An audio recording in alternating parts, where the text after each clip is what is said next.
Hello and good morning, everybody. It's good to be back here again for another edition of Let's Get Real. Hope you're feeling fine. Hope you've had your morning tea or coffee, your porridge, or whatever that you have for breakfast. I hope that you are good. I really hope so. I'm good myself. I had a peaceful rest. Well, it's not so peaceful. My mind was turning over and over and over and over and over. But I got some rest though, so I'm good to go. Hope you did as well. All right, this morning, let's get real. Of course, we tackle the issues. We take a look at what's happening on the ground as we go deeper and deeper into silly season. For those of us who love politics and love the debates and, love the interaction and what's not, it's good for us.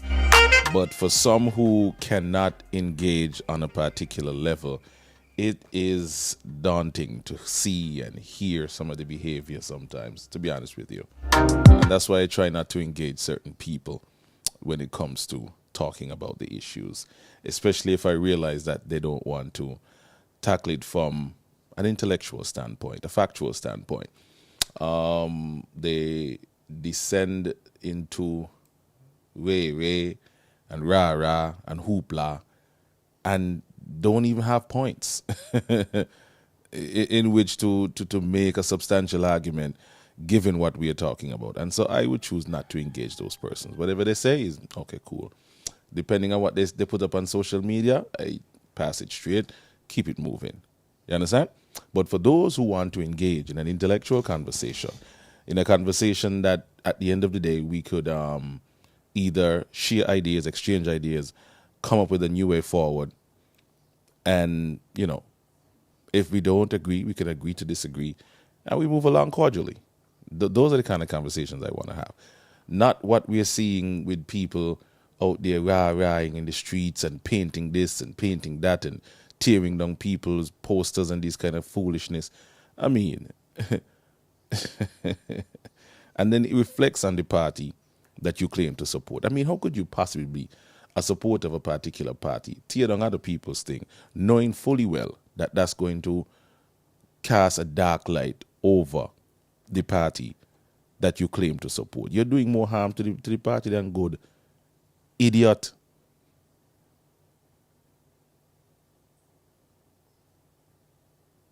Yesterday we heard some voice notes from inside the PLP chat. Only to find out that the man don't shout the man out the chat. Oh, my judgment. Because you see, in these political parties, right, once you're part of the inner workings of the party, sometimes your opinion doesn't count. Whatever the status quo is, that's what you go along with. If you are opinionated, if you have an objection to things, you just might get cast out. You understand? So you join a political party and their support system at your own risk, So it is what it is. So I'm here and you're there. Let's start our conversation. So a couple of things I wanted to touch base with before we bring on our guests for this morning. As a matter of fact, remember some time ago, we had some good-looking people from the Ministry of Tourism, and they were talking about plastic-free July. And also in July should be Restaurant Week. So we had them on to talk about the plastic-free July and, activities that are going to be ongoing. You would have seen it flash on your screen during the ad segment. What the events are upcoming. And we're going to be having them again this morning. And we should be having Mistress Williams, I think, Mistress Trailer Williams. And she is from the Sustainable Destination Council. So we're going to be chit-chatting with her this morning for just a little bit. And then we're going to go into some more politics. But for now, just to let you know what we're going to be talking about. We're going to be talking about the political confrontation between party supporters. We're going to be talking about the electoral situation. As you know, right now, currently, Larry Vaughn has been on a mission, so to speak, to bring light to some of the irregularities that are happening at the electoral office, hindering him from doing what he's constitutionally mandated to do as a scrutineer for the St. Kitts Nevis Labour Party. Mr. Bailey would have responded to him via the ZIZ News, and then he in turn on his social media platform responded to some of the things that Mr. Bailey, who is the election supervisor, so we're going to take a closer look at that too, and we'll also see if we could get a call into Mr. Larry Vaughn to talk about this. I know we're definitely going to get a call into Mr. Bailey. So we'll talk to Mr. Larry Vaughn, and of course, if Mr. Bailey hears it and he wants to respond, obviously he'll probably do it on a particular media house that he deems worthy of his attention and time and presence. So yeah, that's that. What else? Of course, election date.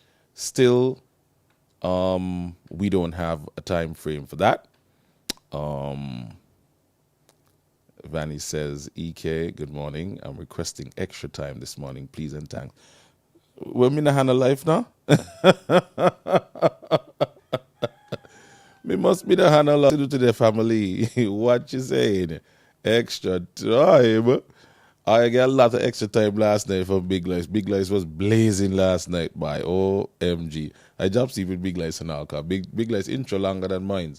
I understand that day. But anyhow, yeah, what I was saying. So yeah, the date for elections.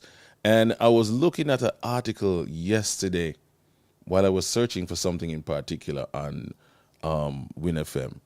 And I brushed past an article that was talking about the election date, and I saw that WinFM would have spoken to communications director or specialist for the PLP, Mr. Craig Tuckett, and his response to what you call it. My camera is out. Oh my God. So they were getting his response for what you call it there. Oh my God. I lost a chain of thought. So they were getting his response for the election date, right? Folks, yeah, as soon as my camera comes back on, we're going to be back up on screen again with my camera. Chip out this. I'm trying to get it back up, but that's okay. Once you can hear me, and yeah. So Mr. Craig Tuckett, in response to a question as to, the set election date, because as you know, that date is held firmly in the pocket of the Prime Minister. Yeah? And so Mr. Tuckett would have given his or expressed the view of the PLP with regard to the election date. And by to be honest with you, right, me not really to care for the response from Mr. Tuckett, It's the communications director, right? The director of communication for the People's Labour Party, Mr. Craig Tuckett, speaking on behalf of Dr. Harris, says it is unfortunate that the Federation is having an election just 2 years after the 2020 elections, adding that the people who have contributed to the occurrence of this snap election should have thought about election fatigue before they made certain decisions. Tuckett suggests that the Prime Minister is acting in accordance with the Constitution and has time to announce the date for nominations and elections. If people are saying that there is election fatigue, they should have thought about this before they would have plunged us again into another national elections after the people have given the Prime Minister a clear mandate for 5 years. Only 2 out of the 5 have been basically completed, and the persons who betrayed the trust of the people are the reasons. Oh my God, this is garbage.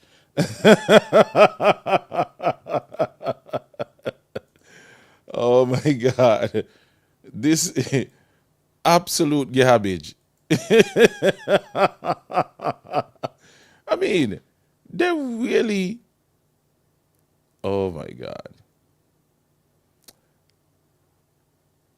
Watch, they really believe that sensible people buying this garbage about they should have thought before plunging people. I mean, Mr. Tuckett listening to the things that the fired six have been saying. Mr. Tuckett been around St. Kitts and Nevis to see what is happening on the ground. The accusations. I mean, come on, Mr. Tuckett. They should have thought about it. Oh, look at me walk here. Mr. Tuckett just insult our intelligence. They should have thought about it. Rubbish. But anyway, people go say what they go say, and that's how it be sometimes. But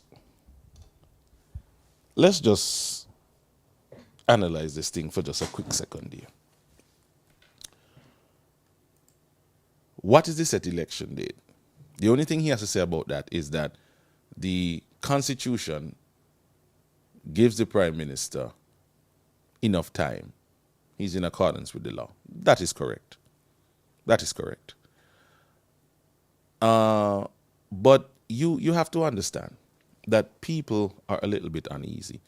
And Mr. Craig Tuckett should also understand that the people of St. Kitts and Nevis did not give a mandate to the Prime Minister. The people of St. Kitts and Nevis voted for the candidates who presented themselves as Team Unity, PAM, CCM, PLP. They, in turn, winning the majority of elected seats, chose amongst them who they thought, in their considered and deliberate judgment, commands the majority of support. We now hear that only Sean Wan went up to support Timothy. You hear? These are the substantive matters that we are talking about, that we are discussing. So I don't understand for the life of me how Mr. Tuckett could come up with that. Ugh. By the more and more I listen to this PLP camp, is the less and less I really understand them and where they're coming from. I was trying to give the benefit of the doubt, but these things here now basically asinine. They don't make no sense.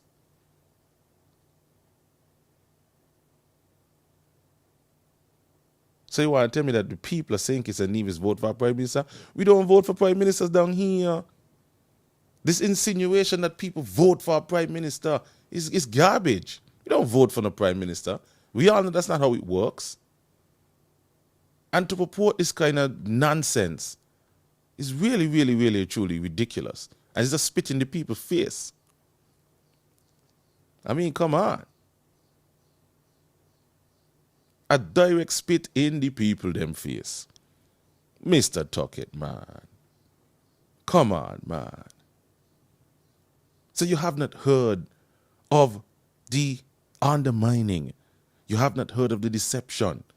You have not seen where nepotism, victimization, all these things are being practiced. You oh my God. Bye, me, you know. Me no buy. Somebody said garbage is good of a word, too good of a word. He's own mumu. Maybe he and Sean are friend.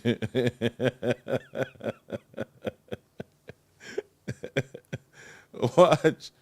That, dear, is the worst response I've ever heard to a question. When is the election date? Just say. And if you know you ain't ready for an election, say you ain't ready. Please and thanks, say you're not ready. Anyhow, moving on to more news, right? The Royal St. Christopher Nevis Force is advising individuals and groups to seek permission to hold public meetings. During last week's edition of Policing with You, Inspector Carl Greer of the Royal St. Christopher Navy's Police Force informed the public on the penalties and other prohibited behavior related to the hosting of public meetings. Hooray for our police. I don't know which country sometimes some people live in, because when you analyze it, right? People, let's just be frank and honest. Any political meeting that you have seen so far, all of them ain't got like police barricades and cones in the road and them kind of thing. They're like, so me not understand how, in God's name, that we could get this notice now saying that some people holding meetings without permission. Well, who these people be? Tell us plain out. Whether it is PLP, whether it is PAM, whether it is Labour, CCM, NRP, say who. But these things to me ain't adding up, really and truly. And from the looks of it, we might end up in some problems here, because if they're going to use this tactic now to more or less frustrate or delay, I mean, we have seen the propensity for some of these government agencies to, toe the political line. You could see it evident in certain things. I mean, look, all of a sudden, the chief and the CMO pop back up again, come talk about COVID-19 and all these protocols. The rest of the world moving on, but them they hold on to this. Oh my God. Anyhow, I want to leave that for the latter part of the show, because I don't want our guests to hear me going on bad, and get frightened. So we're going to leave that for the other part of the show. All right?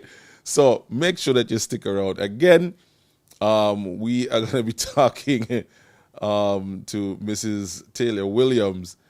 And, of course, I hope that you guys stick around, take in some of this information, and then we can delve a little deeper into the politics. All right? So stick around. We're coming right back. And when we get back, our guests will be here with us live. Hold on. We'll be right back.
All right, folks, we are back on the other side, and we have our guests already up on screen.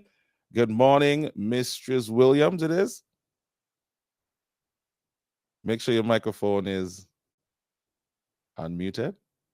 I'm sorry. Good All morning. Hey! Thank you for having me. We got connection now. Morning. How are you doing? I'm doing wonderful. All right. I hope you had your morning breakfast, your tea or your coffee, whatever it is that gets you going, and you're set ready for this vibes. Of course I am. All right. So what you got for us this morning? Talk to us. What are we here talking about now?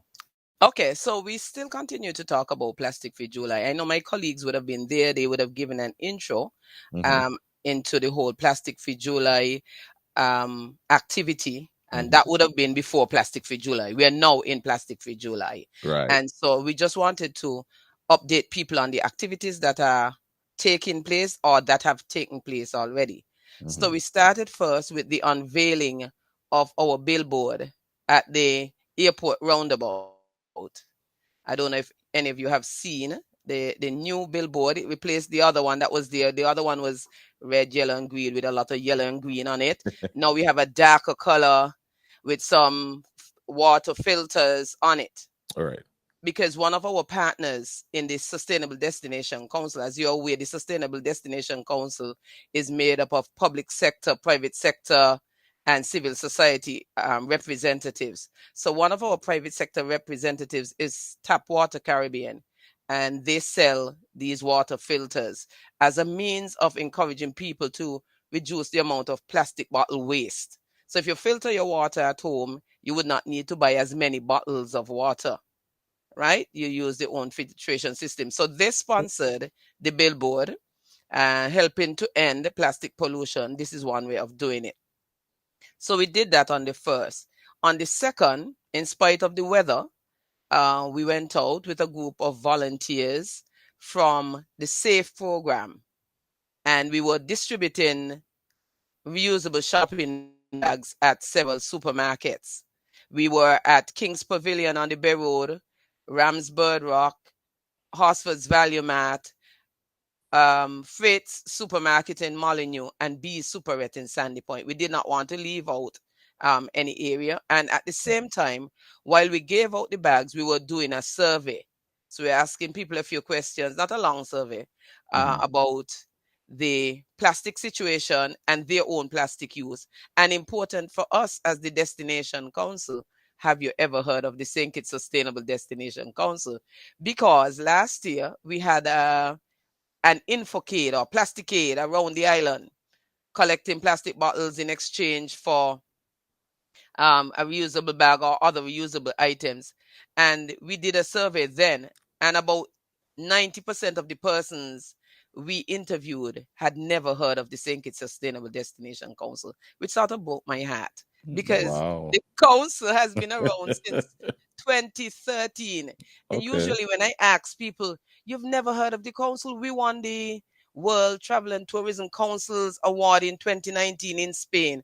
They said no. I said, do you remember the picture with Wow. Mrs. Morton, Carleen Henry Morton, with her hands up in the air like this? Right.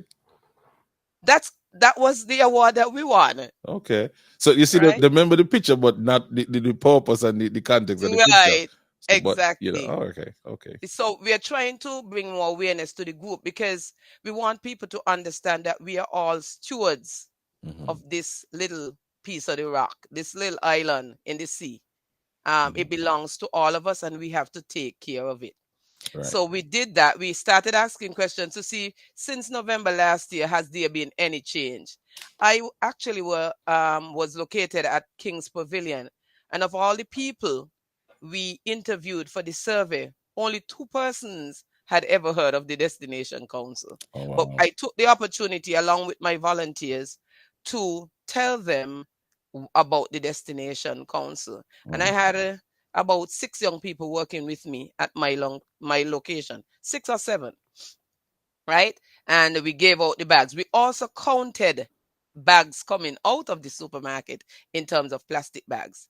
In my location, we had um, over 300 plastic bags Wow. coming out of that location, and we did not count bags.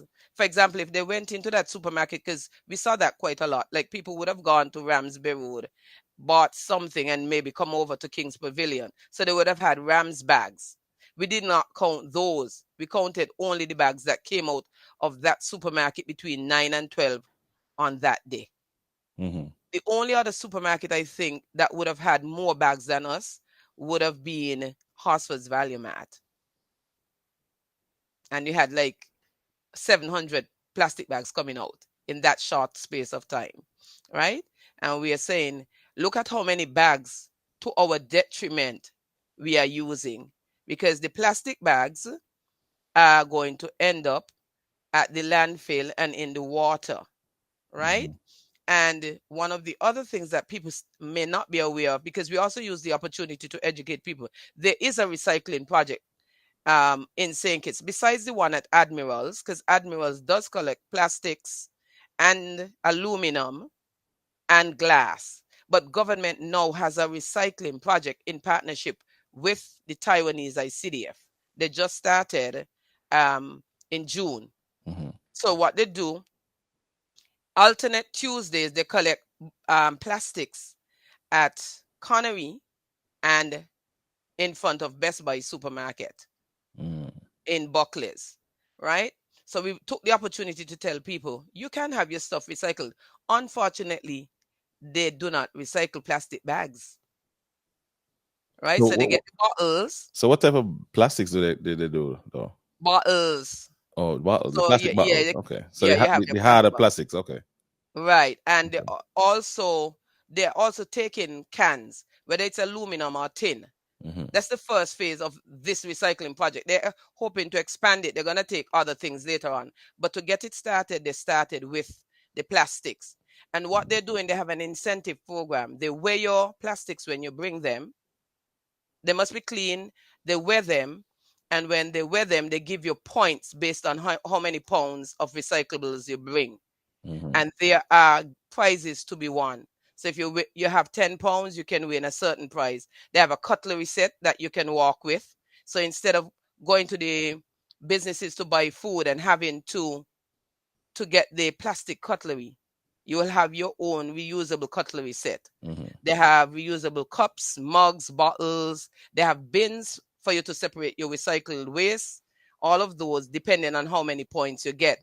Incidentally, today for us is for you not to walk with any for you not to take any cutlery, any plastic cutlery. So see how handy that prize would have been if people would have won that prize already, Right. so that when you go to get your lunch, you can say sorry, no, whether it's KFC or somebody, a small vendor selling food, you can say sorry, Hold the no, I have fork. my You have own. your own.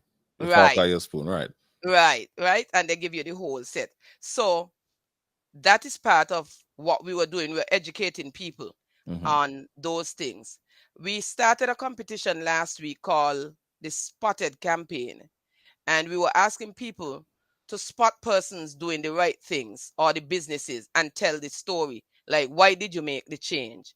And they had the opportunity to win a ticket to the tasting showcase for Restaurant Week, which was held on Sunday at the Eco Park, which was really good because the restaurants that are going to be participating in Restaurant Week were giving you samples of the food that they will be serving. Okay.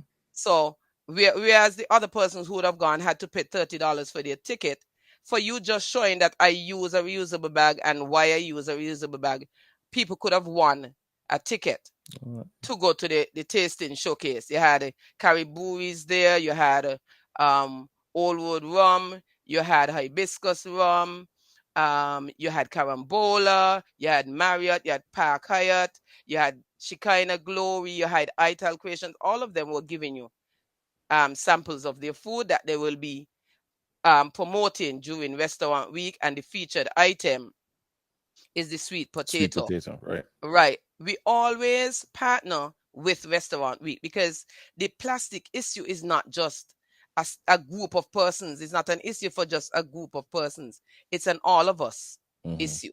Right. So Restaurant Week, which is where you have a lot of styrofoam in terms of restaurants serving food, is where the biggest issue lies. And the biggest danger in terms of plastics is, in fact, styrofoam. Right? So we were encouraging people to look at alternatives to styrofoam. So when persons would have been served at the Restaurant Week tasting showcase, there would have been no styrofoam containers being used. Okay. We had paper boats, we had other containers, not plastic. So that competition was last week. This week we are into Be the Change Week. We are saying, be the change you want to see.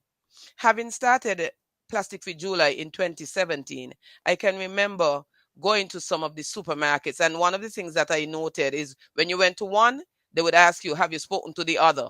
Nobody wanted to be the first to make the decision to say, well, we're not going to give plastics, or if you take plastics from us, we're going to charge you a small fee, right? Mm. But they all said the same thing. Government should just ban plastics, right? Well, the first time I had this conversation about the whole plastic fee thing, I was like, okay, so if we are moving towards that, if we want to convert into a more greener space, a more greener energy space, I think that we should back that with some policy and some legislation. And it was kind of ticklish when I had the conversation, but I would think that that would be the direction in which we're going. I mean, other countries have done it, so. Yeah, but here's the thing, because I had that same feeling when we started this Plastic Free July thing, right? Mhm. One, when you're making policy, it should be evidence based. Right. Two, you have to take into consideration what are the implications. We have trade implications if you're going to ban plastics. Mhm. Secondly, I don't know if you're aware, because it's only when I started working on this project that I became aware there's a factory in St. Kitts that makes plastic bags. Oh yeah. What would be the implications for those For people that employed? business. Right. So when government is doing it, you have to have that evidence where people want this, Mm-hmm. and the detriment to our people, because we know that plastic affects people's health. I was telling people things on Saturday, but this Saturday when we did the bag distribution, that people weren't aware. One of the things is there are some studies which suggest that plastics cause cancer. Mm-hmm. Yeah, we've heard that for quite a while now. Right. But here's the other thing. Plastic inhibits chemotherapy. Explain that So, one to me. so remember, we are eating things that have in plastics, Right. because especially, and people say to me, oh, well, I will just not eat fish, because the fish, the plastics break down into microplastics, the fish absorb them. But in the Mm-hmm. same way the fish absorb them, when they go into the ground, the chemicals out of the plastic is leaching into the ground, into our water sources. Right. The plants absorb the nutrients from the soil. So how do we know the foods do not have in the Some chemicals from the chemical plastic? plastics, right. So it's going to enter our bodies, Whoa. So right? you can't get When it away from enters it. right, when it gets into your body, and the person is now having chemotherapy because they now have developed cancer, Mm-hmm. it blocks the effectiveness of the chemotherapy. So Oh. it helps to give you cancer, and it blocks you from getting Some treatment. treatment for Wow. the cancer. That is Wow. how bad it is. That's a double whammy. Jesus. Exactly. Right? It Wow. comes from the front and the back. Wow. Right? Wow. So we were sharing this kind of information with people, because we realized a lot of people not aware of the challenges. Plastics were made to last. They were made to be durable. Mm-hmm. But then why are we using plastics one time only?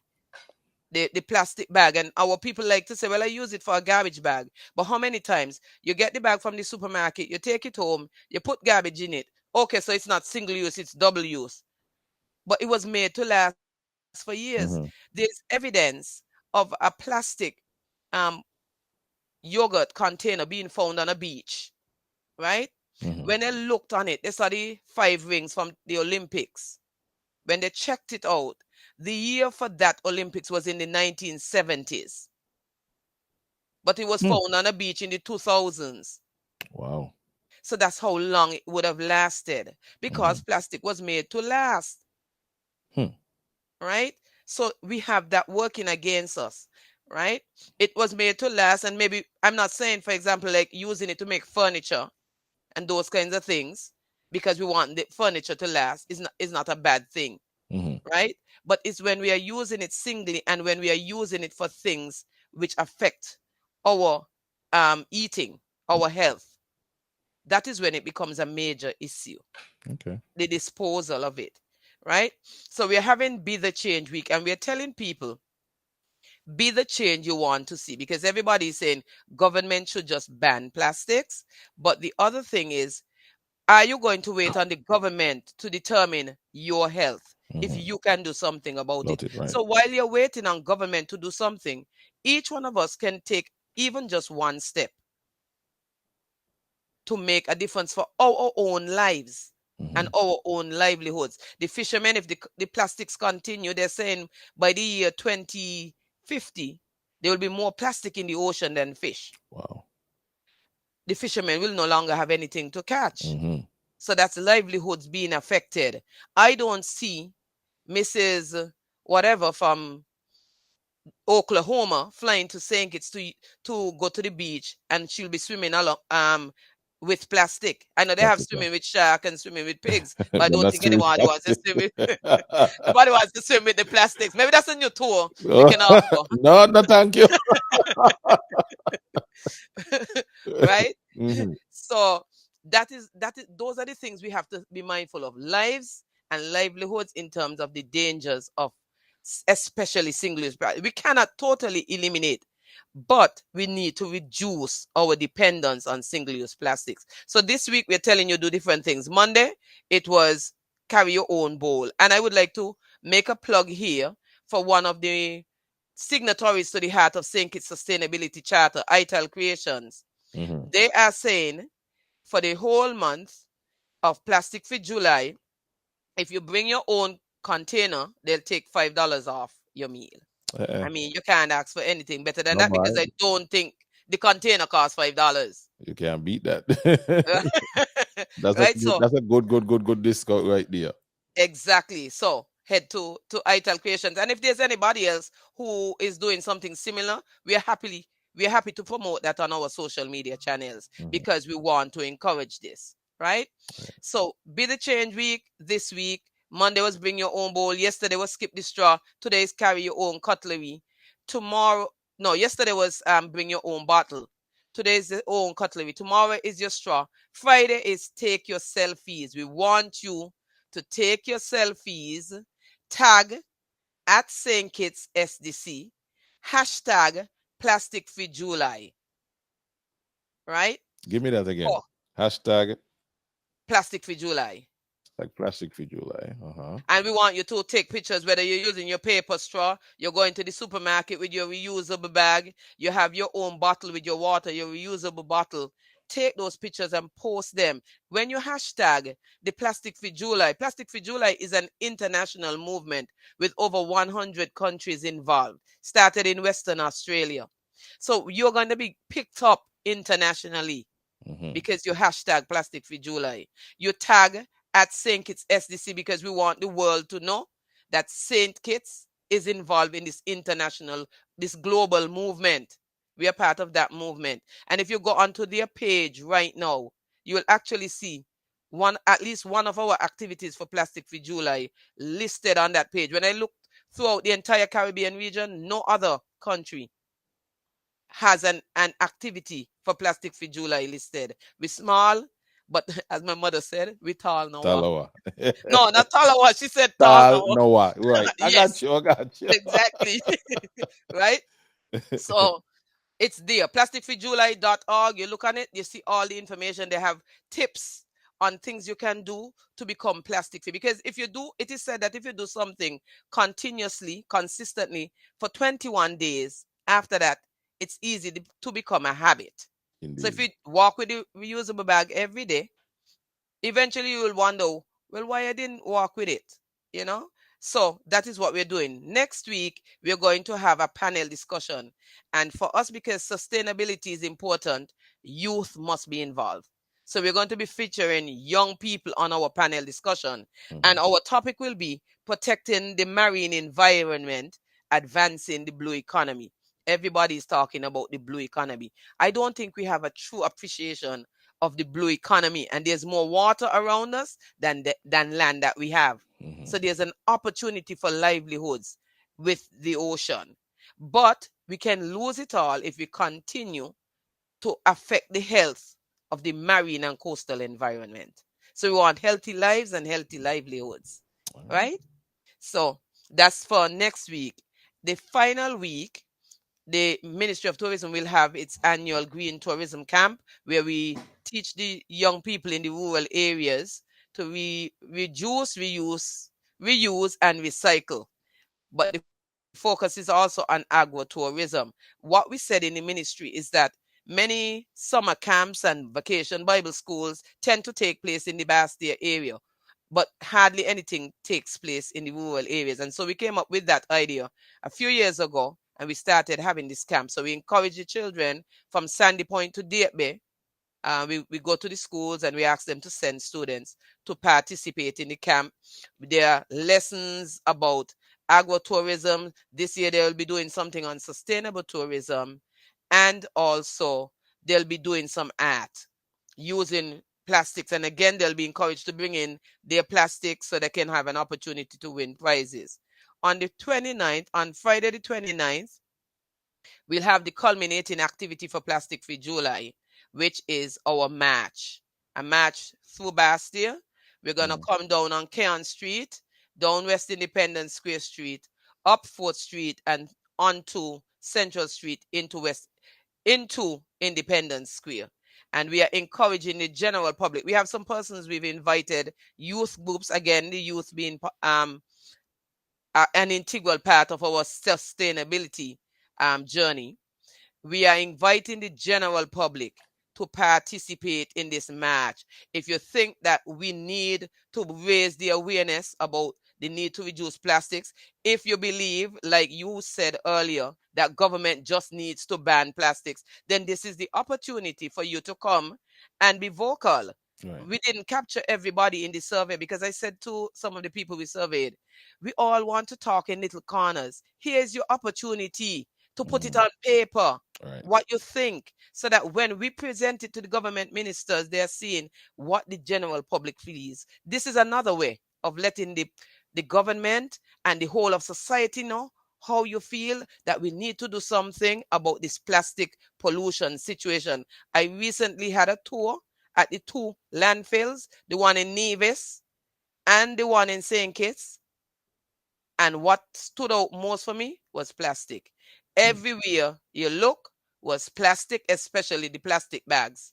And they don't have any weight on them. If there's no weight on the plastic bag, it's going to blow because both landfills are near the ocean. Where do they end up? They end up in us, because as they break down in the ocean, the fish gonna absorb them when they're breathing, and we are going to be eating the fish.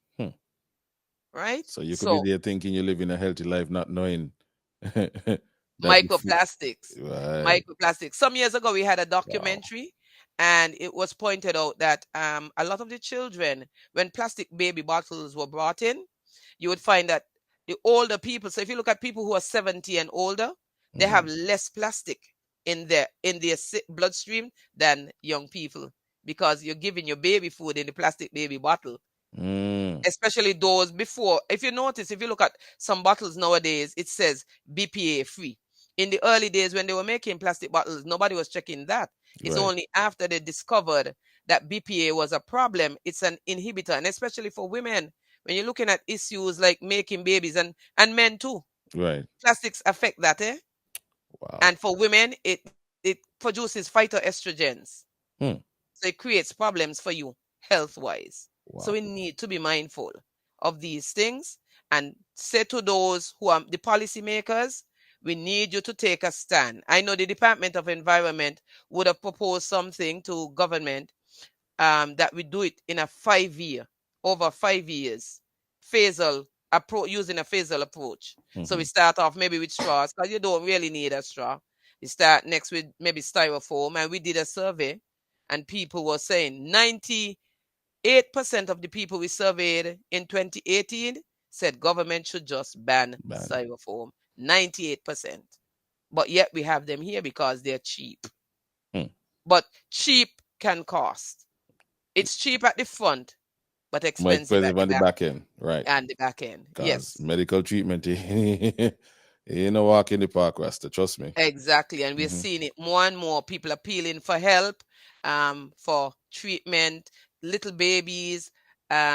We don't know for sure if it's plastic, but what are you going to do? Wait to find out? It has already been said that plastics can contribute, then we need to do what we can to eliminate the possibility of that happening to us.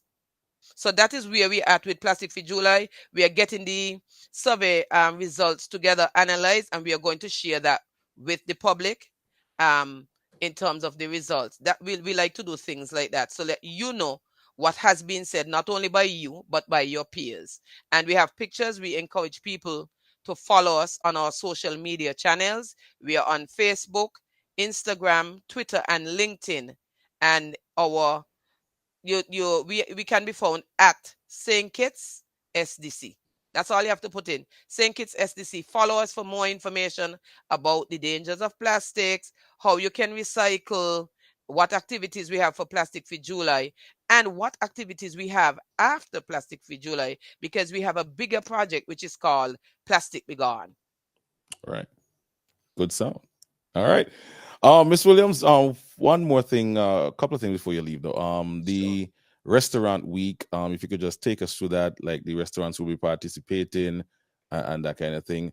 And also in your wrap up, how can we as media practitioners come on board with the Sustainable Destination Council to bring more light? I mean, this interview in and of itself is an effort, but in terms of keeping the word out there more, I would suggest, I would lend of my expertise and my services to create a number of PSAs with the given information so that we can have them in circulation. We can share them on our social media platforms so people can be aware that there are ways and means to go about getting to that plastic free stage in terms of the recycling, because I'm sure lots of people didn't know that we had the recycling. So if we can get some PSAs about that, if we can also get some PSAs about the availability of the paper straws or the metal straws and other means, little PSAs on the radio stations, on the social media platforms,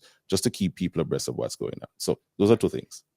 Okay, so I'll start with the Plastic Free July. We have been looking for partners, and I just want to point out the Sustainable Destination Council is open to membership to the media. Oh So yeah. if you want to be a member of the St. Kitts Sustainable Destination Council, you're more than welcome. We meet once per month, generally. We may have projects and you're called on to work a little more. But generally it's once per month, second Thursday. As a matter of fact, so we're meeting tomorrow.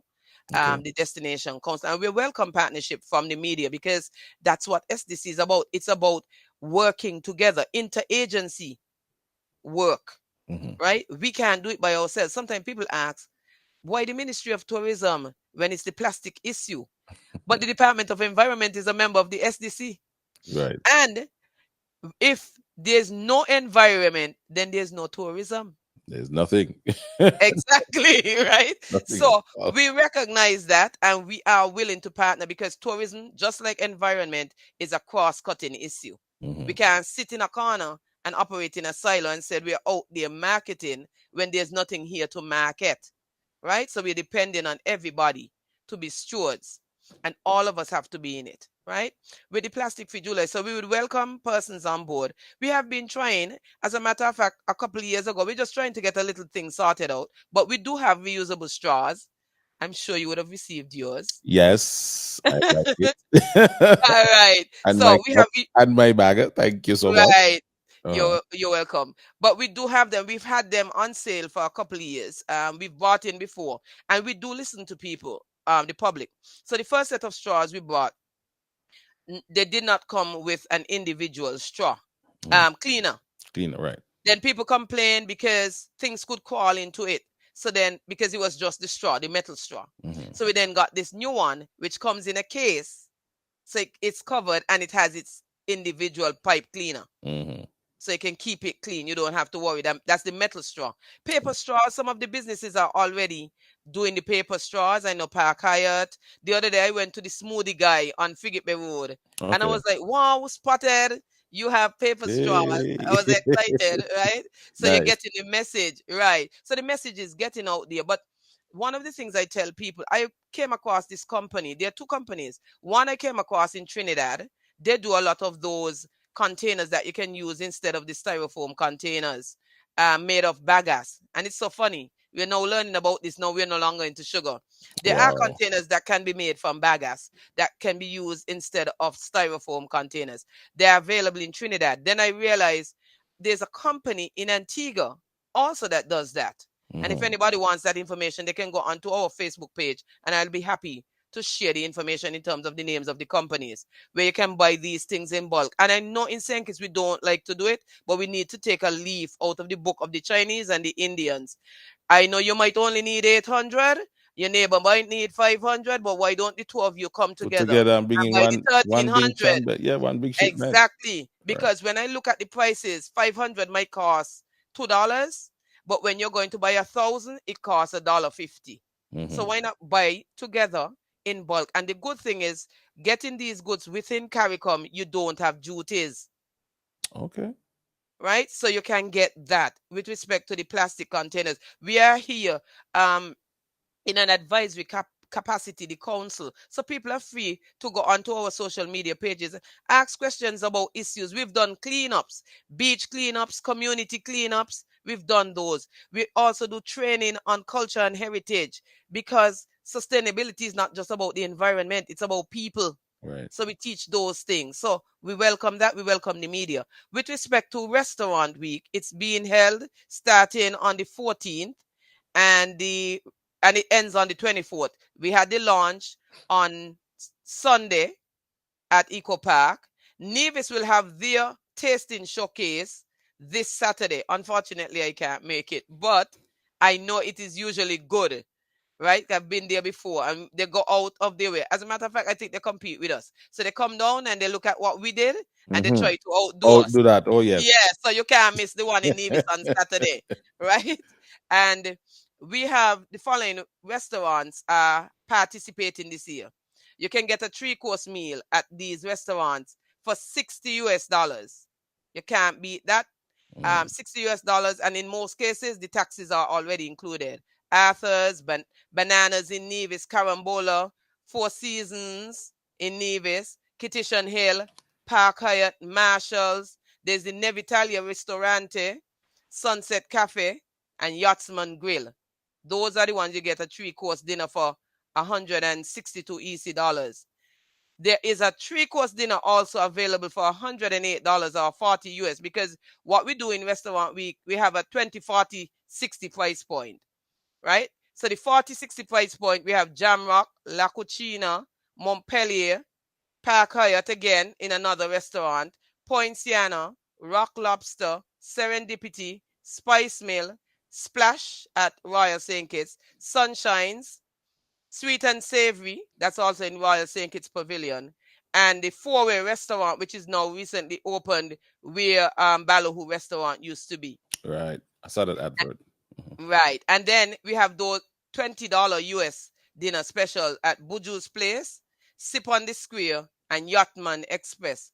Yachtman Express and Sip on the Square are both in St. Kitts. We also have lunch specials for Restaurant Week. These people are going to have a special dish with a special price. Those who mainly serve lunches, right, during Restaurant Week. So the lunch crowd left out. And it's usually the mom and pop people who tend to be in this category, although we do have some more established restaurants here.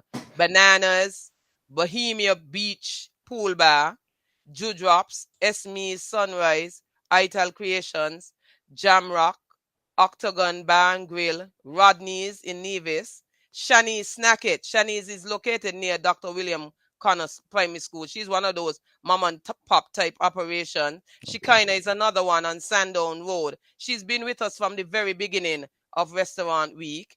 Stella's Kitchen and Catering Services, Sunset Cafe, Sweet and Savory, Vibes, and Wilma's Diner. Those are the restaurants that are participating this year for Restaurant Week. I mean, you don't have to go to all. What I usually encourage people to do is, even before now, set aside your thing and go to the list. Pick out the ones you want to go to. And if you go to the page, the menus are there as well. So if you want that to help you determine which ones you can go on the restaurantweek.kn page. The restaurants are listed. You click on the restaurant that you would interested in, and the menu pops up. Okay. And you can have some of the restaurants that might be in a little bit out of reach normally, or just to go out with your friends. Yeah. Have a good time for St. Kitts Nevis restaurant. And the good thing is a St. Kitts Nevis restaurant week. I just love that part about it. Of course. So 1 week you could, well, one day week you could just go St. Kitts. The next one you try Nevis, and Yeah, you're try bound and Nevis. shuffle. Yeah, Exactly. I like that. Exactly. I like All that. right. Okay, Mrs. Williams, thank you so much for dropping by and sharing this information with us. I will be sure to pass this interview on to Freedom FM so that you can get even more coverage and more mileage so that the word can get out there even more. And all the best. And of course, I will be touching base with you, Therese, in terms of organizing some PSAs. And it's free. You don't have to worry about it. Just give me the information. Thank you so much. I'll produce the Thank you so PSAs much. and we get them out there. All right. Thank you very much. And it was a pleasure. All right. Thank you All right. again. Have a All great right. one. You too. Bye. All right. All right. So that was Mrs. Williams. Yeah, we like these sort of things, man. Stick around, people.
All right, so we are back on the flip side. You have to take a chill, little ship of the, you know what I mean? Cool. All right. Okay, folks, I hope that you were at least a bit informed as to what's happening in St. Kitts during the month of July. It was my pleasure to partner with the Sustainable Destination Council to get the word out there. And of course, I will see what I can do from my end to, as much as possible, get the word out there and get people sensitized about this thing so that we can all be on board. So you see, we not only do politics here, we do the whole 9 yards and the shebang, bang, bang, bang, because information sharing ultimately is what helps us to grow as individuals. So now that our guest is out of the way and off of the link, we can begin to go with the Shandong. Yula, we go here now. So what we were talking about before our guest came in was the apparent misuse of people's position. And we have become a society where just because somebody holds a specific position, just because somebody is quote unquote high up in society, a Mr. This, a Miss This, it appears to me that they are supposed to be absolved of any type of questioning. That whatever they say is law, whatever they say is truth. And by me personally, never, ever subscribe to that kind of thinking. And because we have that kind of thinking, I think it has been to the detriment and the true growth of our society. Because here it is that, oh, if you're a doctor, if you're a lawyer, if you're a this, if you're a that everything you say is the gospel truth. That just because you're a lawyer, you are somebody of high moral. For this thing from the truth, I have met people who have never even been to school and they got a higher moral compass than people who quote unquote educated, got doctorate and got PhD. Just look at our current crop of politicians. Just look at the behavior of supposedly professional people in the civil service. Just look at the behavior. And you will see that not just because you is Mr. So-and-so or Miss So-and-so, that somehow you are exalted more righteous than a common man. If we had the inclination to challenge people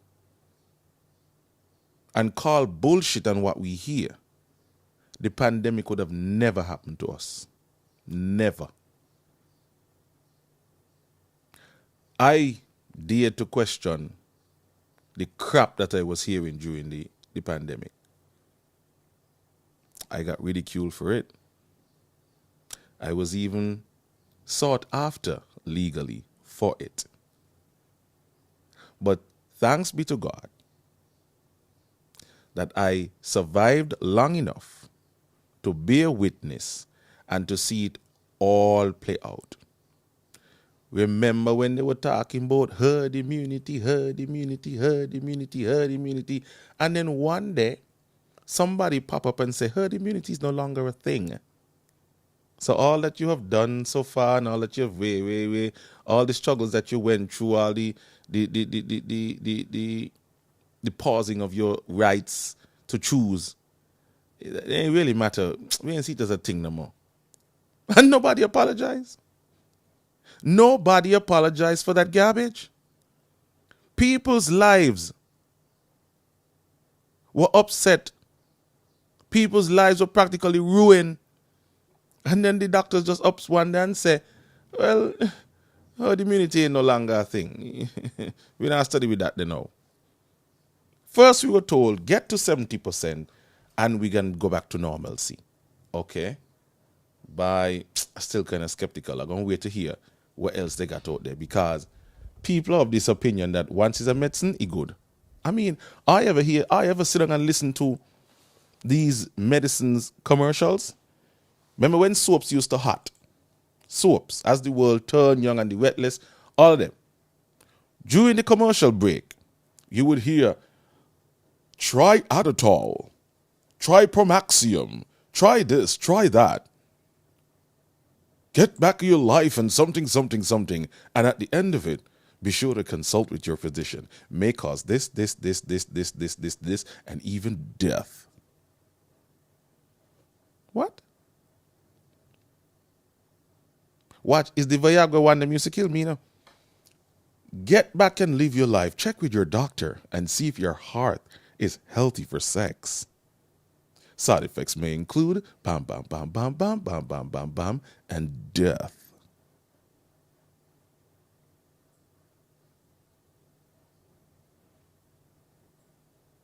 So, based on the side effects, it's better if you keep your dead wood.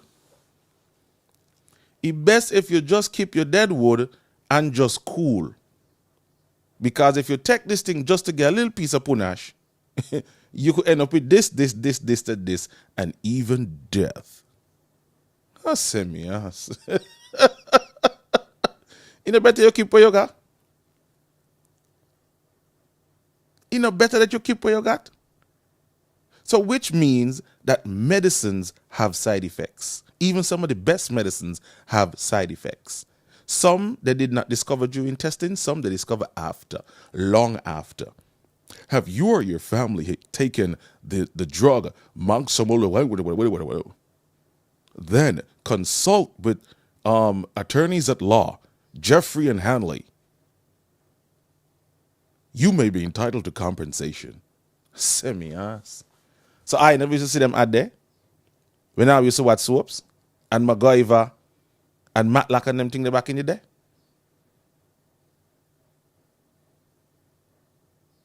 Me used to always sit down with my grandmother when I would watch Good Times, I would watch Sanson and Son and so. And I would hear the commotion. Me say, ma'am, well, you better you keep what you got. And I will laugh. Because the side effects them is going into a different stratosphere, you know. It better you keep what you got.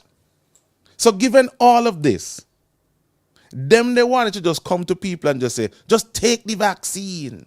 Take the vaccine.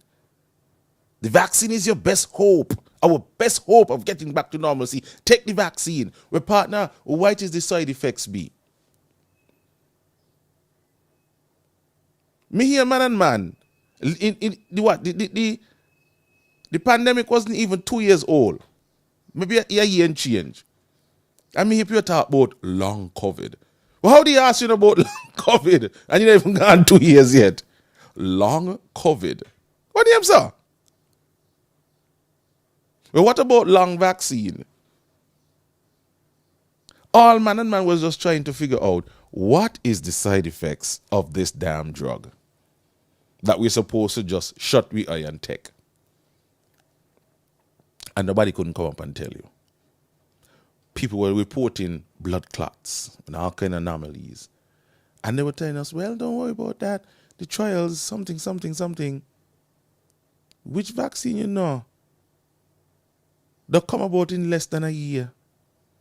And they're trying to tell you that the technology has been around for ever so long. And so we can trust this drug. Well, what about in 2025? When all who don't take the vaccine end up with some other kind of side effects, whether hereditary or they pass it down to somebody. Me not take none, you know. Me a wait to see what this vaccine you're going to do to you in the next 5 years.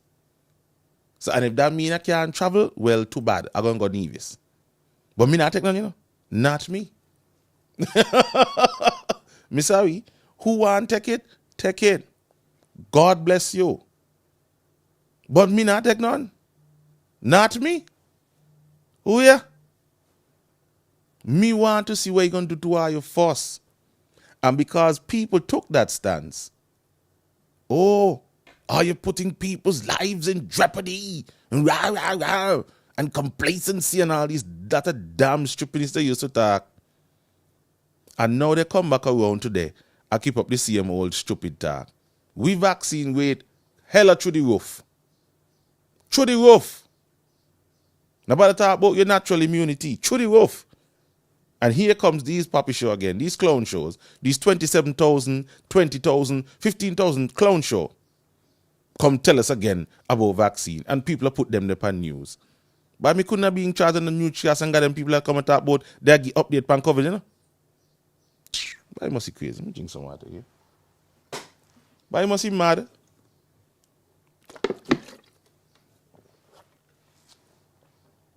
When me could have been do news and include them there, what them they saying in the news, given what I have learned, me don't want to talk to them. No, hear them got to say nothing.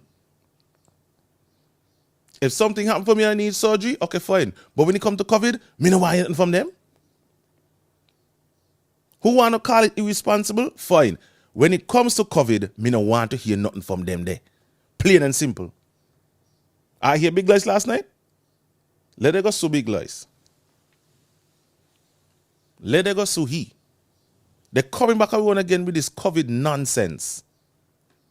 Everybody else around the world moving on, bro. Only these down here holding on to dear life. So when they're done for the election, Timothy gonna give them another 27,000. But nobody want to hear from them there. All of them should just resign. It was a travesty. All of them. And the mere fact that they get 27,000, 10,000, 15,000 after all of this crap, where the money come from? Not the treasury. Out of our treasury money, you know. The man find $300,000. Who paid them there? The top brass alone went home with $116,000 for this garbage they call COVID protocol. Both last line of defense and protecting you from the deadly virus. So damn stupid. That makes sense to anybody? The news that the coronavirus is so deadly and watch, if you're old and you got underlying condition, a simple common cold could kill you. If you're fat, i.e. obese, and you got underlying conditions, diabetes, problem with your heart or whatever, a common cold could kill you. And as such is a bad flu. If you young, healthy, middle-aged, healthy, you stand a better chance of beating it if your immune system is up and running properly. More so kids. This is what the statistics are bearing out. So somebody could please tell me what the CMO come and talk about. The protocols are based on science. Which science, ma'am? Which science? Man, everybody done a leg of the COVID-19 thing, and man, move on. And now I still come back with this garbage. To come to your country, you have to get an approval letter in order to allow you to come in. And they're going to tell me that they're based in science. Well, if you submit your COVID test, if you submit your vaccine status, and you have that on file, please tell me again, why is it somebody here have to send an approval letter to you to approve it to come in the country? After you don't upload your vaccine thing and your COVID test. Nobody can tell me that these people ain't up to something, that they're trying to frustrate citizens who live abroad. That can't be right. They do it in a 2020, okay, fine. Nobody in fully yet understand how the corona thing go yet. So I'll give them that. But now that we understand how the corona thing come, are you still with this garbage? And here where they put on the farm the other day, and it get out, because somebody screenshot it and sent it out. Purpose of visit, elections. But what your purpose of visit going to be elections for, if up to now Timothy can't call an election date? So where they put that pan the purpose of travel into St. Kitts for? Elections. Where Timothy announced the election date yet? So everybody else around getting ready and geared up for elections, except who are participating in election.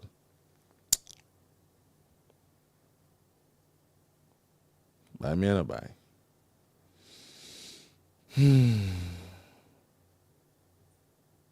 Somebody said my doctor is the great United States of America. When I asked him about taking the vaccine, he basically told me will not be encouraging any of his patients to take it because him and his family will not be taking it.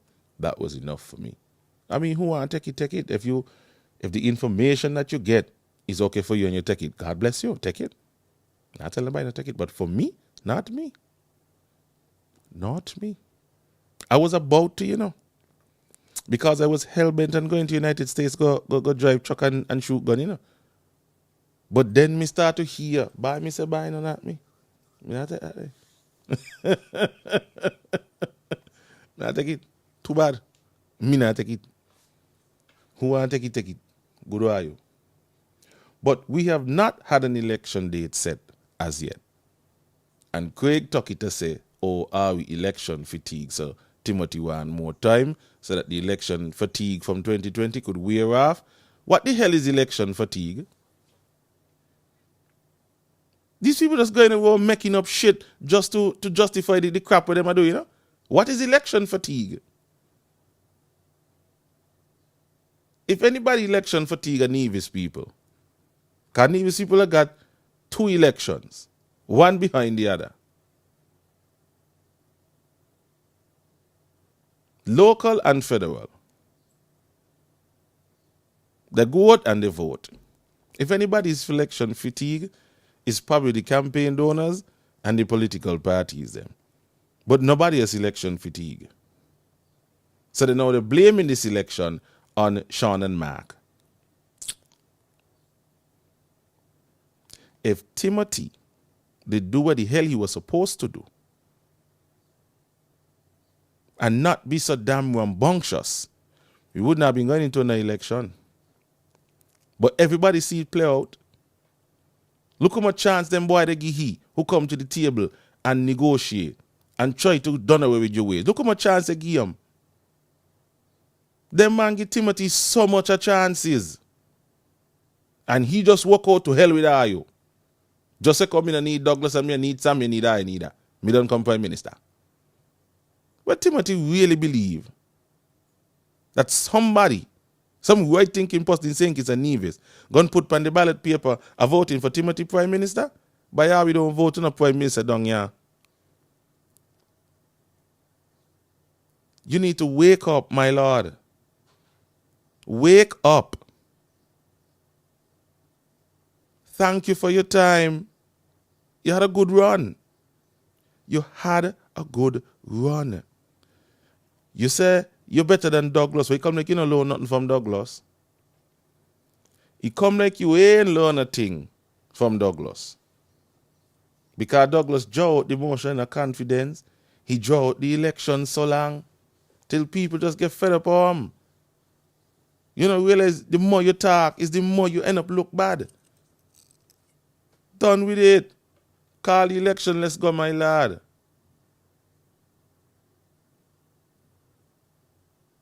Talbot saying Canary yesterday that he will be getting US soon. So it is. Uncle Zeke, when Nancy just told me that they be your come.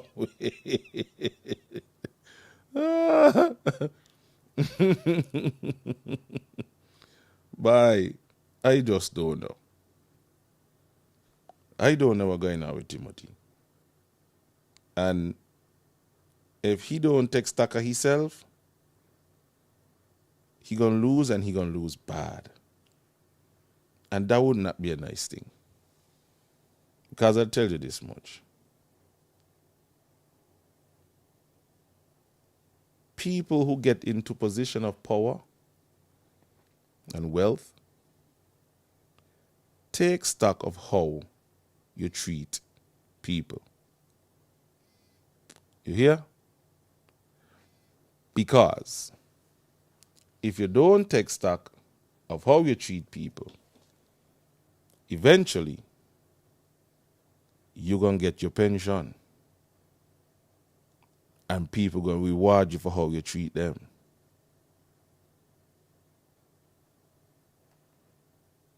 Think about it. Let me check some comments here. Somebody said the bell must ring within 12 days. I tell I Timothy was going to take this thing down to the wire. You know? I should have set up myself a long time. You know? May be wrong yet. Timothy going to take this down to the wire. He can't help himself. Trust me, he can't help himself. I mean, look at the garbage that they're putting out there. Somebody tear down Pam and Labour posters and billboard in East Bastia. Before they come to the media and say to the supporters, look, this is not what we want to practice. Don't do it. Whoever advised you to do it, you don't have to do it. I mean, Labour and Pam posters torn down. And in their place, a PLP banner or poster or board. So people saying, well, why are you doing this? PLP's response is, oh, they hear that the people who put up the PAM and the Labour boards ain't get paid. So the people went and tear them back down.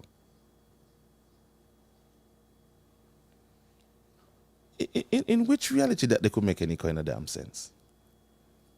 Which reality that could make any sense to anybody?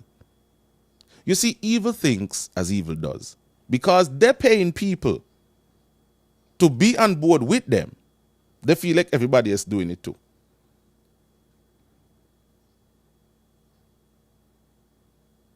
If you show me a genuine PLP, I'll show you a genuine Labour and I'll show you a genuine PAM. That cannot make no sense. These are the kind of garbage that people putting out here. And see now Talbot get he want them tear down. Talbot now a ball now. That they don't condone them kind of behavior. And way. But it's how you start it. How you start it. Look, you put up your billboard with just your picture. And Timothy come on and tell you, take it to us down. No picture you go up unless me there in the picture too. Same thing with Stashio. Stashio vision office open pan Mount Tidal, and no one picture of Stashio could go up there. Timothy got to be in the picture with him. What that tell you? Imagine it's your constituency office, you know. You're the one who opened the vision center, whether it's PLP money, yes or not. But you can't even put up your own picture by yourself. You got to get a picture with Timothy next to you by your vision center.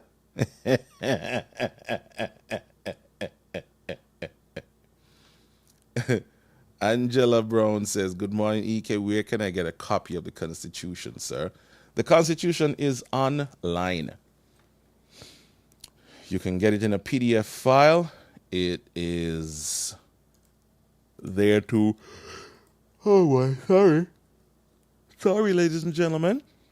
I am going to paste it in the comment section, the link to the Constitution. Angela, there you go. You can click on that, and you can download it, and you can have it in your phone or on your computer that you can refer to it or reference it if need be. But who is supposed to really believe that those people in PLP ain't gonna be better than those in PAM and CCM? It's being played out. Imagine the launch of the big campaign headquarters, and Talbot got up there, and Timothy try pull away the mic from him, I try push him away from the mic. Oh, do you ask me? What kind of clown should that they be?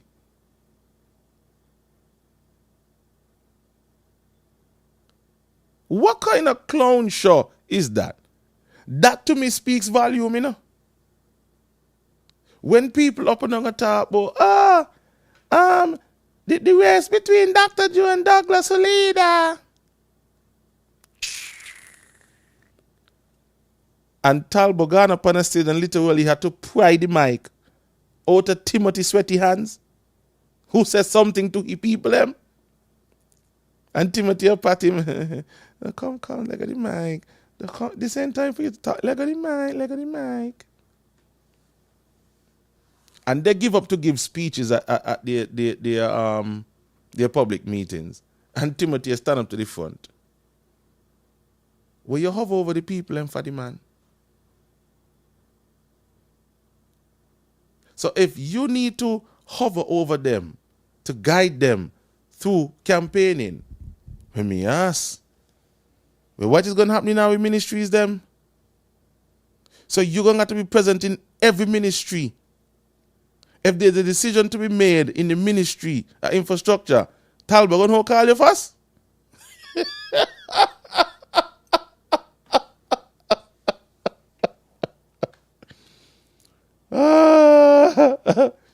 Whoa. If there is, but then again, you hear it from Sean, you hear it from Mark. Even if you do something in your ministry, Timothy got to be there who takes some of the praise.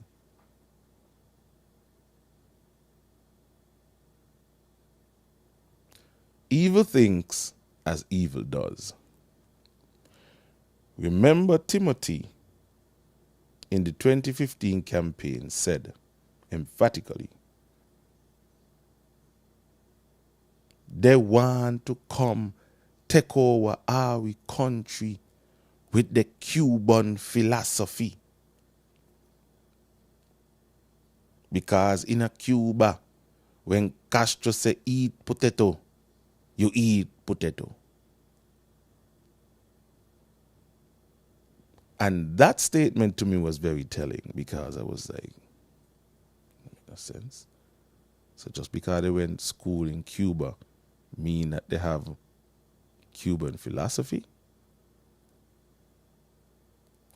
But Granny always say, evil thinks as evil does. Look at the state of affairs that we got right now.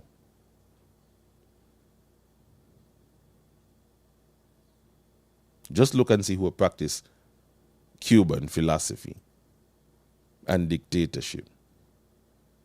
Talbot don't touch the mic until I say. I'm going to stand up here and watch over you while you talk to make sure that you don't say the wrong thing. That's the kind of cabinet Timothy want. So, according to Big Lies, a vote for PLP is a vote for dictatorship. Simple.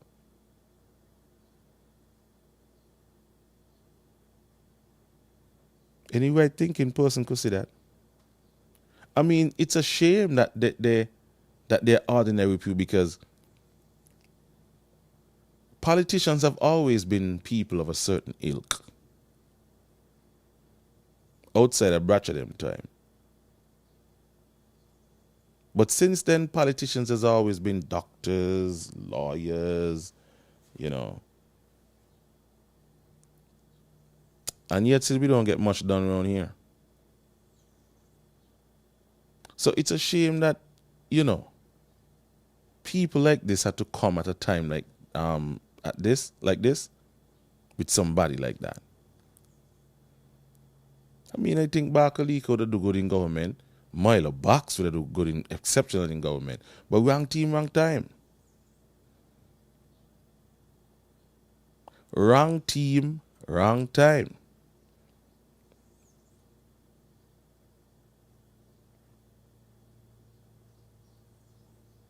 Because I can, in good judgment and in good honesty, absolve Pam and CCM for the past 7 years. Who want to do it? Up to them. But in all honesty, I can't do it. They defended the madness. They kept the madness intact.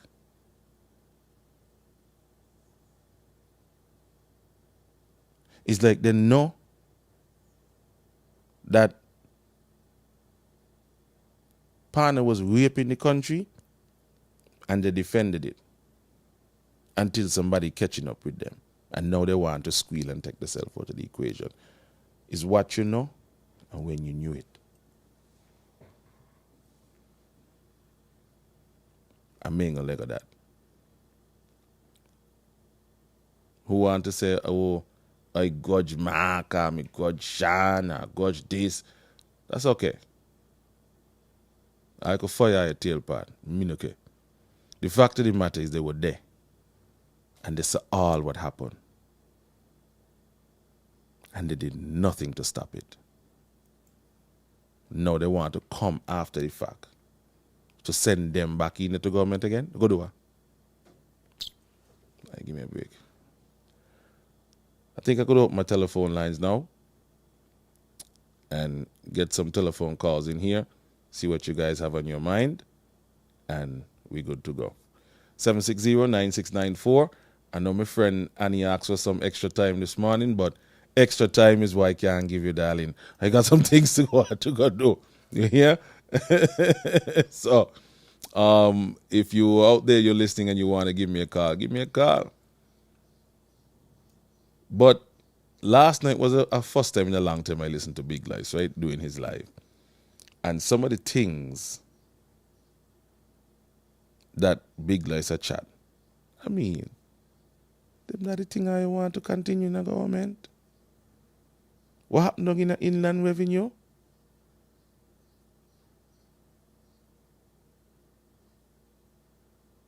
I know here. Go listen Big Lies live. Me don't get lie letter ready, so I can't afford no more because I broke. And I done a horrible father already, so if I get any broke, then this you don't know I gone in.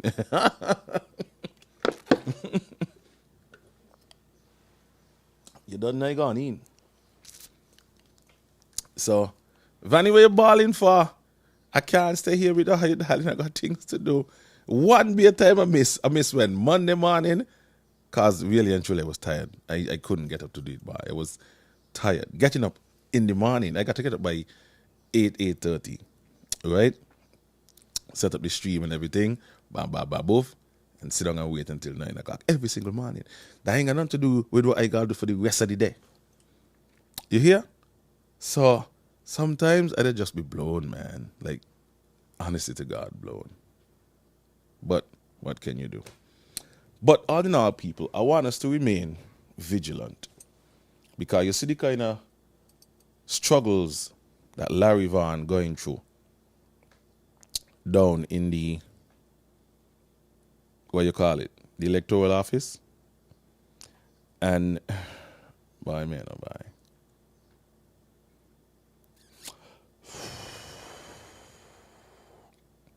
Somebody say, good morning, Ike. Can you tell me why them PLP candidates' favorite pickup line is that they have been suffering too long? Suffering where?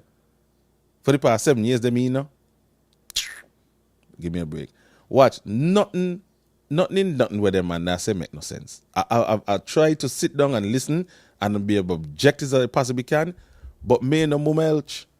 When Talbogan said that the people in number 8 been suffering for far too long, so you right. Because Eugene wasn't doing anything. We tired, say so. Eugene ain't deliver shit. And the Palmers used to say, especially Janelle, Hammy. See, then now Talbot say he not do nothing. Talbot say he not do nothing. Hello, good morning. Morning, I try to get on to EK. Yes, you're on live. Go ahead. Oh, morning. Best man. Let me say this, right? I am not into politics or that sort of stuff. But any right-thinking petition could see, boy, if PLP get into power, we in problems, you know? Big problems. We in problems. Because out of all of these candidates, I just sat back and watched, and I asked myself this question. Which one of them could represent us on any given forum? If Dr. Timothy Harris got to be behind them to guide them, which one of them could make a decision of their own without the knowledge of Dr. Harris and him saying, boy, this is a good decision, this is a not so good decision? We in some serious problems. I could go on and on, you know. I could go on and on. But, Lord, petitions, we got to wake up. We definitely got to wake up and see what is going on. We got to learn, look at what Dr. Harris did to Labour. Why Dougie fired him? Look at what he did to Sam Conda and company. Look at what he did to the previous, this is 5 or 6 of them. Right. Look at what he did to them. And we still saying we want him to rule us. Lord, we got to wake up and smell the coffee. If not, we in problems. And then check this out. Remember when Trump was president? When he went, I think it was the G8 summit or somewhere in London, when they said, oh Lord, what a epic moron behind his back or something like that. Yep. That's what I think it's going to be. That's what we get into. The consummate dictatorship and the laughing stock. So, Lord, people, we got to wake up and get real with this. Sorry for using your catchphrase there, but, yo, that's okay. The reality, we got to get real with it. I could go on, but I don't dare for now. All right, my lad. Thank you so much for your comments. Well. At least everybody see now. And this ain't nothing that we making up. We see it right in front of our faces. These people cannot have an original thought unless they attribute something to Dr. Harris. Stellar leadership. That's all them punchline. Yeah? That's the best thing about this speech. At the end of the day, you're going to have leadership. Real leadership that took us through the Ukraine war. What do you ask me that? Yeah. Modo. Hello, good morning, you're on. Blessed morning, EK. I hope you're well. I'm doing good, man. What about you? I'm doing okay. Nice. I just want to say that I think we've got to pay a lot of close attention to this election cycle and really understand what we're facing at this particular point in time in our history.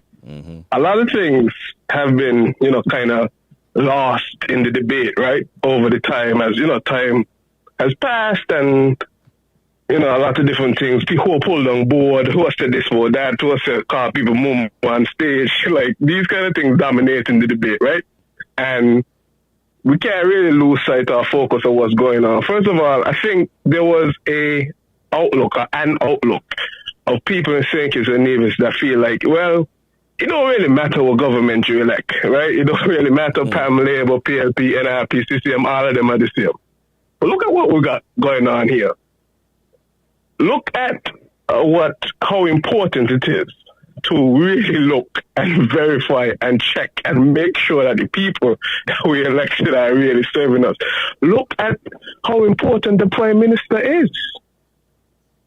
Look at how much prerogative powers a Prime Minister has. Okay. He fired his entire cabinet, most of them, and they've been running the country basically out of pilot for 3 months. Right? In the face of everybody. Yeah. And, I mean, the things that's been going on, really, we have to take a deep look and try to understand what's really happening. I mean, it's really giving dictator.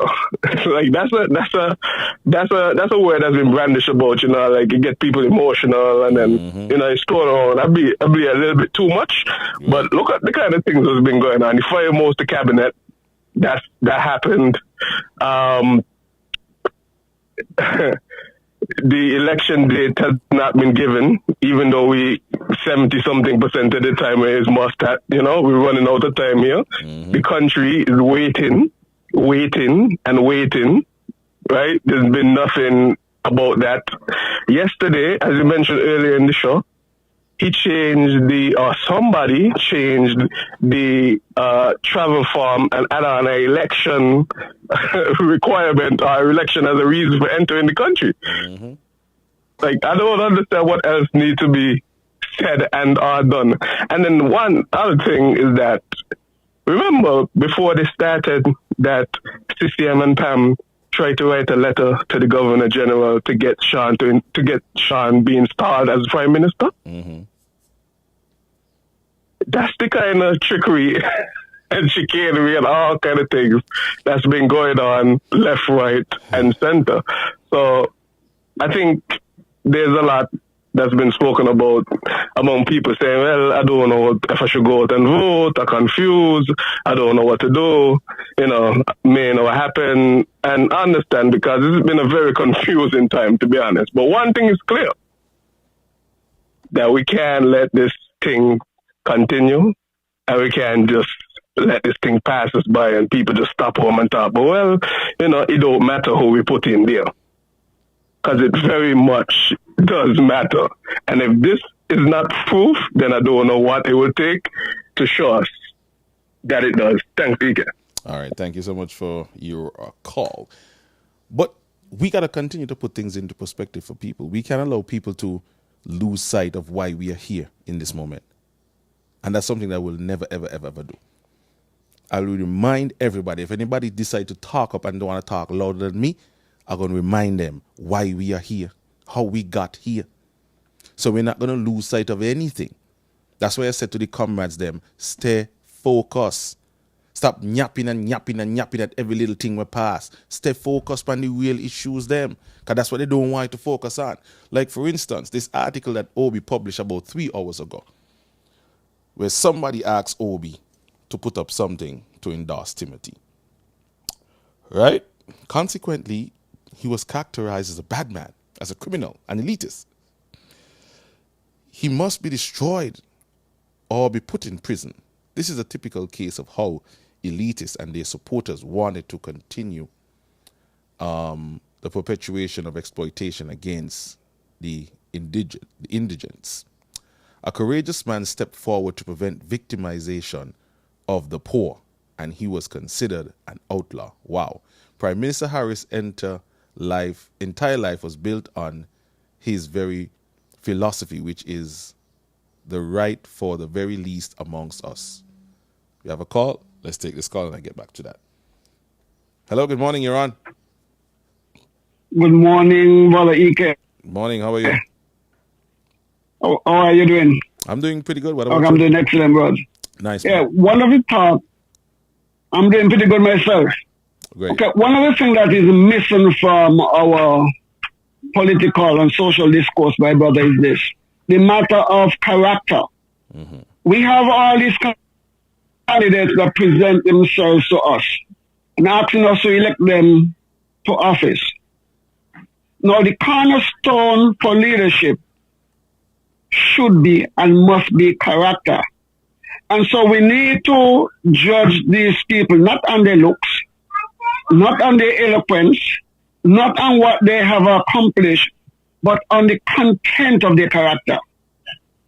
And when we look at the character and examine, well, we don't have to examine closely because he has shown us clearly what he is. When we look at Mark Brantley as an individual, who is the premier of Nevis and is vying again to be elected the premier of Nevis, not only that he would have failed the people of Nevis miserable and admitted that he has failed, not only did he mismanage the economy of the people of Nevis and cannot give an account for his stewardship and the millions of dollars that has been entrusted to his care. Not only the money that was given to him by the Prime Minister, but the taxes that was collected in Nevis. The millions of dollars that he would have borrowed. When you put them together, Ike, he has not accounted for the money. But beyond that, when you look at the character of this man, the worst thing that you could find in a society, the worst individual, is a shameless, pathological liar. A person who builds their lives and their career, the platform as he will call it, on deception, on distortion, general falsehood. How do we trust this individual? You keep on saying that you're raised with your grandmother, am I correct? Yep. Okay. I'm sure your grandmother taught you this. Where you find a liar, You find a thief. you find a thief. And where you find a thief, you find a lawyer. A murderer. Wherever you find a liar, you find a thief. Where you find a thief, you'll find a murderer. And we have the most diabolical, shameless, pathological liar, Lenny Nevis. And we expect to accomplish anything that is good. And then alongside on his team, we have a bunch of hyenas. We have a bunch of foxes and wolves. No wonder we are where we are, that Nevis has not progressed. But look at the progress that these guys has made since they entered into politics. If they're not multi-millionaires yet, they're close, every one of them close to becoming multi-millionaire. That means I'm saying that the majority of them in Nevis are already millionaires. Who started out their political career basically begging. And now they're living this grand life. How did it happen? Where did it come from? They keep telling us that you cannot survive off a politician's salary. Well, how is it our politicians has now been elevated to this grand lifestyle? Check their character. And people, all those who come before you, check them out. I am guarantee you that the character of the 5 representatives and the 3 which is now running for the federal administration in Nevis, their character far better than that of Mark Brantley and anybody else on his team. Thank you, my brother, for the time. All right, thank you for your time as well.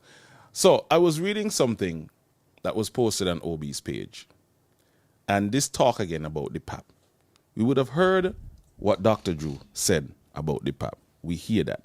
But they're still coming with the same old garbage to frighten people. The 4,000 people who are on the PAP.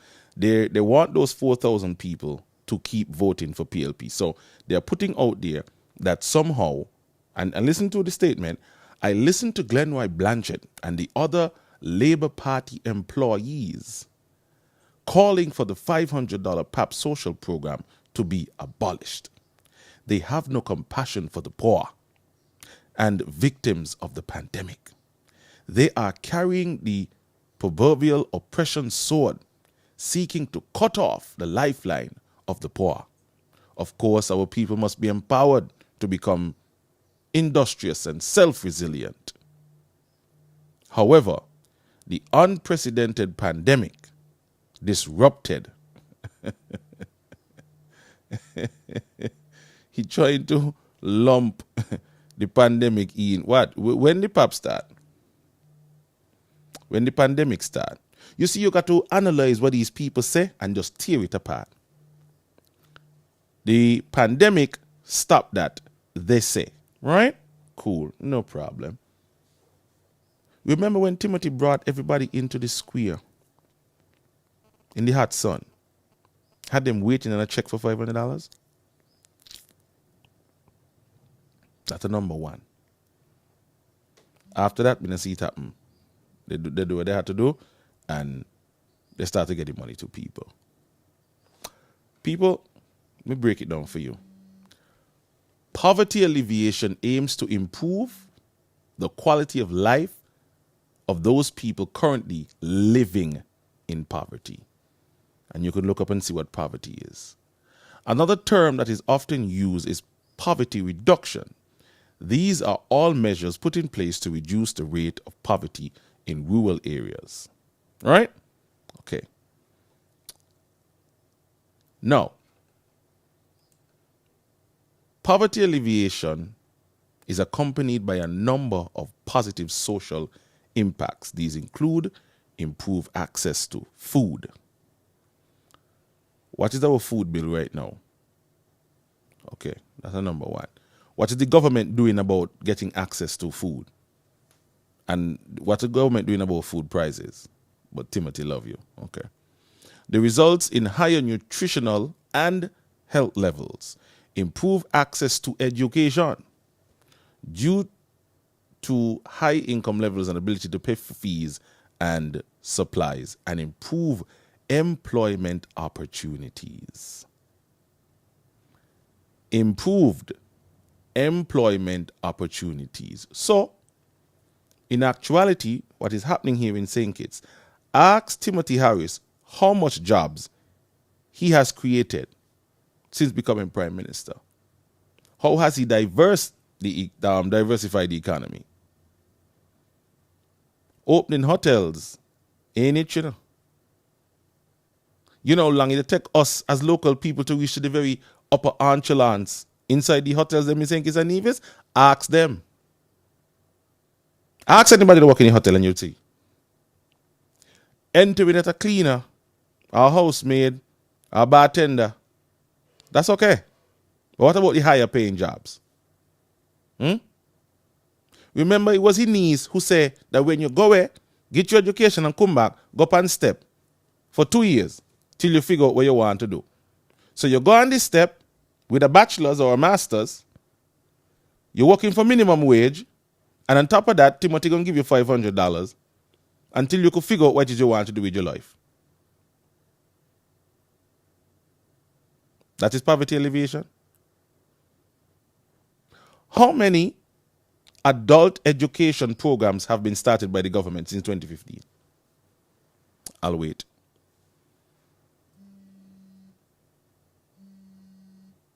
You see, you got to know what you talk about when you talk. At no time did anybody decide, okay, we're going to stop giving you the $500. We're going to couple it with something else. We're going to couple it with training. We're going to couple it with education. Not just give you $500 just so. Giving you $500 every month in taking you out of poverty, you know. In making you dependent on the government. Okay, so you get the $500. Nobody wants to stop you from getting the $500. But we want to also see what we can do to improve your life as well. So it's going to be a wholesome program. Not just give you $500 and say, okay, see $500 and that's it. No, that's not how you alleviate poverty. This is international standards. That's not how you just alleviate poverty, by giving you some kind of relief. With the training. And don't tell me step. Rastafari, no. So you unstep, you unpap. For how long? And then where is the job creation? Where is the expansion of the economy? Talking a bag of foolishness just to frighten people. Oh, they said they're going to abolish the PAP.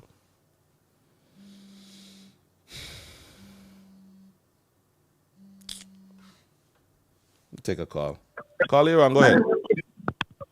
Okay. What's up, Good man? morning. Morning. Listen to you trying to explain this thing to people, you know. Okay. Take it as like a small big story. You remember when Douglas came up with the thing with cutting the grass and trying to help people the same way with the girls them doing it. You know, remember all the other things everybody came up with? And you remember what the rebuttal was from rock and politics and all of these culture and all of these big stories? Of course. Oh, Douglas doing this and that. They got him cutting the grass and they got him this and they got him that. I mean, why are people so easy to forget? Why are people so easy to forget, EJ? Well, during the short time, let them tell us how much weed eater they buy from TDC. And where's all of these weed eater and land more today? Ready? How much money, government money, they spend up? What is the result? But for the short time when Douglas came up with the plan, we see girls elevate themselves. We see people elevate themselves. Look how much people was working in the same step of where we are on the call. How much people elevate themselves from that? But Douglas wasn't doing nothing but crime. Labour wasn't doing nothing but crime. I remember I had a march. I still got the posters that I could show you from the march where the killing was going on wild. And I decided to come up with a plan. Tell the kids them right how they feel about the crime. Okay. The kids them did that. You know, Mr. Politics said, I got people, children in town playing politics. Say Mr. Politics was in Boston with a coffee. Okay, people seem like they're very easy to forget. There's no killing in the country. People are very easy to forget. Even my good friend Obi, because I tell him so this morning, but his friend Mark Brantley, he said Mark Brantley, his friend. The Obi think I forget in 2011, he was out at the park, leading the charge. I ain't happy. I mean, we got to be honest, okay. Too much of these honest people, I can't call it dishonest, they're winful. They're actually winful. The same guy, yes, the Thatchers couldn't answer my question yesterday. I asked him a question yesterday, he came and answer the question. Up to now. Up to now, he didn't answer the question. Because he didn't own a reporting company. We didn't used to get a report anymore. When they had the killing of fellow Delin Kean, nobody rejoicing over the killing again. Why is the lack of rancor noise? It's to blame Timothy. Well, let me tell you something now. Remember, we were talking, remember, I keep telling that two fellas went to Antigua who made the little team, the child team. Well, he said one guy, I made to understand, one of the guys named Trek, remember his last name. But he was to the youth now. Took on the heat. He now took the vaccine, one of the first shot he get. He ain't gone because he take the second shot. He could that could be fair. So when he reach Antigua, he take the second shot. Well, he did. So the guy went out here and take the first shot. When our government to stand up for the people, for our youngsters, the man take the first shot he can. Because he decided he wanted to take the shot. Well, nobody can stand up for the man. But we had a World Cup here EK where players came to Sinkits, did not vax, and played in Sinkits. We had a man who was working in the park, looking after the pitch for CPL, not taking the vaccine. But he wasn't allowed to come to Sinkits. And I keep saying, EK, what we really doing? During the pandemic, all the Caribbean Big Stone leaders was together. Now, all of a sudden, everybody's singing a different tune. So who is standing up now for the youngster? Who is fighting for the medical sports? Because you want to take one the vaccine. But because the time he couldn't take the second one, he can't go and take up. So who they going to block him now? Me? He get too much of double standard in this country. And the quicker we get rid of Timothy Harris and a bunch of youngsters, the better it is for the country. Timothy will ring the bell. Timothy, you see what happened in Sri Lanka? The man had more bodyguard than you. But everybody ended up in the palace, the swimming pool.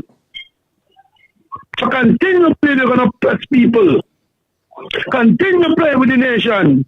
Because when the people, you just say, what did I say, the people is what? The voice of God. Okay, then he can. Well, Timothy, all of them, there was the words. So when the people come out and rise up, you could got 1 million bodyguard. You can't stop the people, Tim. I want you to paint the sky, Tim. You're painting everywhere, looking at all kind of confusion, creating all kind of confusion. Up to now, this commissioner of police have not said anything about Mr. Balls. But he wanted to back him out when he was outside just protesting. He followed up quickly the next day. Well, this one commissioner of police, what you nothing with what happened in St. Paul? The wall was already painted. So why they want to go and paint over the wall? Paint something else. But Tim, you look in confusion. Nobody in a confusion with you. You're looking unrest. Nobody in unrest with you. We're waiting for you to ring the bell to get rid of you. So all what you're trying is not going to work because people onto your foolishness. So Timothy, continue. I want you to paint the sky. Paint the sky orange, Timothy, because that can help you. Because that same orange will jump out the sky in your face when we're done with you. My brother, you have a lovely day. Have a lovely day yourself, my friend. I want to share something with you people because here's where you need to pay close attention. I just got this video being circulated by Bucky Got It. Stashio Williams, PLP candidate number 5, speaking about the PAP. The poverty alleviation program is very important to us here in constituency number 5. So many persons are depending on it to put food on their tables, especially since food have become so expensive. People said to me, Stashio, please don't let Labour get their hands on it to destroy it. I am committed to protecting the poverty alleviation program so that our people here can continue to benefit from this important social service.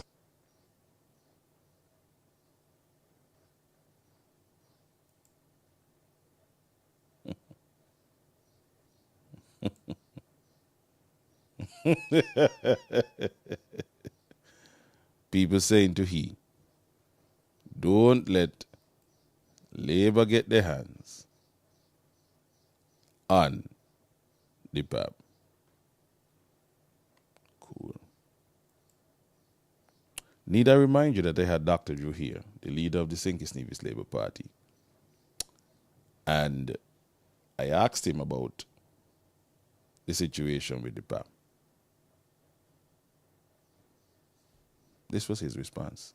And EK, while I'm talking about the cost of living and the economy, I want to touch on the issue of the PAP. I want to say to people of St. Kitts and Nevis that the St. Kitts and Nevis Labour Party will not end the intention of what the PAP is. That is not going to happen. We had a program called the MEND, and we are going to challenge the PLP who are suggesting that we want to end PAP. Tell them that we started the PAP, but we didn't call it a poverty program. We call it MEND, because, and now we are saying we're going to mend the PAP. And out there we said that people did not even know because we did not bring people into the square and said these are people living in poverty and to display them before the world. We found who these people were and we went to them. We had the schools and so forth submitting the names that we could have gone to them. Look at your situation will be evaluated, EK. So if we have somebody living in St. Peter's and we know that they might be going through struggles, a single mother, especially single mothers. You know, I have a special place in my heart for single mothers because I grew up with a single grandmother and partly with my single mother and so forth, and I understand the struggle. And that is why I'm working so hard to make sure that these families will not suffer, because most households are headed by single mothers, and if you help these households, you would have helped the country completely, and we can eradicate poverty. And so what we can do, EK, we go to a home, we evaluate it, and this mother is working hard, but she's working for less than minimum wage, as my grandmother used to do when she was working in the sugar industry, working hard, but working for very little. And we'll assess the situation. What would it require to lift this particular family out of poverty? Would this family require $500, $1,000, $1,500? And how we set it up, once we make the calculation, you will get the necessary funding that you need to lift you out of poverty. But we just did not give you the funding alone. We made sure that the children had to go to school. When I used to live with my grandmother, she didn't have a lot of money, but she instilled in me and that I had to be in school every day, and I had to be early, and I had to go to learn, because she was adamant that an education was the way to make sure that I, would not end up in a way that she did not want me to end up. She wanted me to have a much better life than she would have had, and she would have instilled this. Of course, my mother and also my father, I want to thank them very much as well. And so I would look at this family. And so the children, there will be requirements, making sure that the children go to school at least 80% of the time, or they will have a social worker working with them. And also, if you find that the mother has a particular type of skill, she can sew, she can cook well, what we would do is to help her to create a micro business, give her the funding so she can do a micro business. If she likes to bake, why not give her a stove, a good oven with that, bake pans, the necessary ingredients, and she can bake and she can sell her cakes. Easy like that, she can be bringing in $1,000 per month. People doing that, at least a few $100s per month that she did not have, that can add to the household. Right there, she becomes industrious, and that builds esteem, and that creates wealth for the family so that she can build on. So we look for opportunities where we can invest in that family so that that family can start creating its own wealth. But added to that, we want to make sure that the children go to school. If the children need laptops, all the children will get laptops again. If they need internet, anything that we can give that family, that will give the children and the mothers an opportunity to be lifted out of poverty. So we'll help them to live above the poverty line and create opportunities for them so that one day they will be in a position to continue on and would not need the assistance of the government for all of their lives. So it is really a program to help to empower people, lift them up, and set them on a path so that they can really start to create wealth and create that type of future that they need. And we are going to present this to the people. We started the pilot program that was supposed to become nationalized. But when the government changed what they did, instead of looking at the families and see what families would require to lift them out of poverty, they said just give $500. So there are some families getting $500 but still living in poverty. It's not alleviating their poverty. That family might require $1,000 to lift out of poverty. That family might require $1,500 to lift out of poverty. That family might require sending the child to a private class because they need that extra help. That family might require delivering a laptop and internet service so that the children themselves can get a proper education and in the next generation lift that family out. That family might require a mother who can sew well, might need a sewing machine, some cloth and so forth, and can help to bring in some extra money per month if she's given the necessary support and the funding for a micro business. So I understand this. I understand what family needs from my own experience and my own upbringing. And if we do a program like this, we can start to lift our people out of poverty and get them on a path of wealth creation. So by the time you reach the next generation, or even in this present generation, they're creating wealth, and they can create wealth which can, of course, increase the standing of their family, help them to save some money and look forward. And attached to that will be housing. A lot of single mothers out there, they need houses. They have 2 and 3 children, they're working hard, they're doing their best.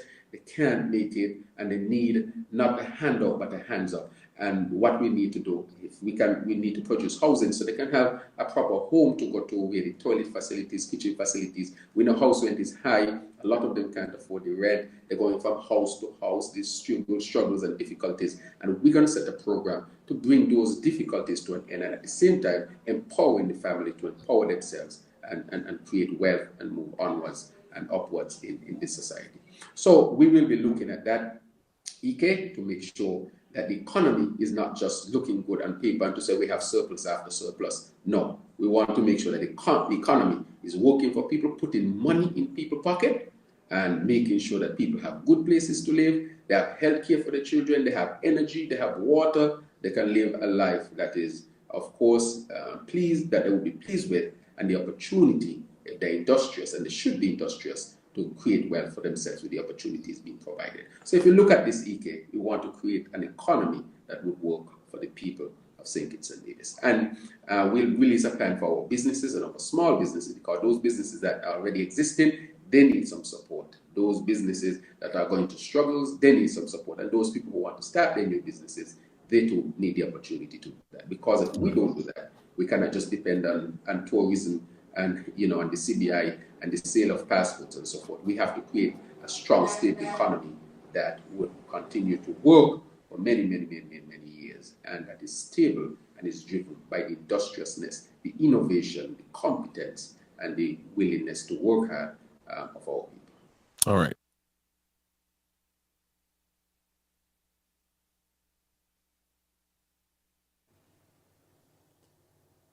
Ladies and gentlemen on the live. Ladies and gentlemen on the live. Are you hear the difference between the two? No. Let's be honest. Let's be frank. Let's get real. Are you hear the difference between the two? Remember, before I started anything else, I read the definition for you of what poverty alleviation is. I gave you some pointers by which people determine what factors needs to be addressed in order to lift you out of poverty. People on the live, are you hear the difference? According to Mark Brantley, the record is pellucidly clear. The difference between the two Labour Party giving you $500 a month is okay. It's damn great. It's wonderful. I know people who get the $500 a month and it's a great help to them. Magnificent. But true poverty alleviation is broad-based. You understand? It is broad-based. It is finding out exactly where people are and seeing what the government can do to put things in place to get them from point A to point B. Housing, access to food, the right of passage, the whole 9 yards. Not just give you $500 and tell you to put food on your table, but put you in a position so that you can make more than $500 so you don't have to depend on this forever and ever. Amen. Because life is revolving. Once you get to a stage and you move out of it, you can make room for somebody else. Not that Mark and Shana make noise for. That people need to go on the pap. We need to be able to put more people on the pap. What? In which universe? You just want to lump people on a social program. Your social program is supposed to be for the most vulnerable amongst you, the most vulnerable and the disabled. And you make policies, you make economic strides in order to move people from one socioeconomic standard to the next. Don't just dump them on pap, dump them on pap, dump them on pap. Third term Tim, go off my page. Don't let me have to block you. Excuse yourself, please. Because your dumb ass just sat there and listened to a full-blown explanation of what true poverty alleviation looks like. And you still post that shit on my page. I'm giving you the opportunity to resign from my page with some dignity before I block your ass.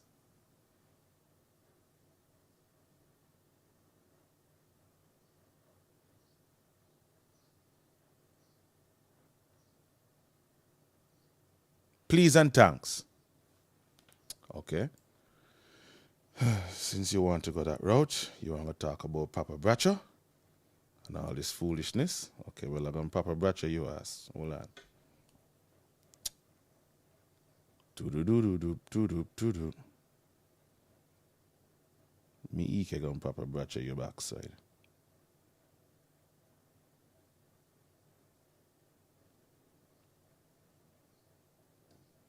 Babacha.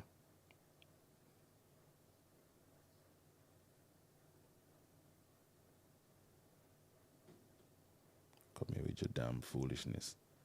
Go start your own life. Goodbye.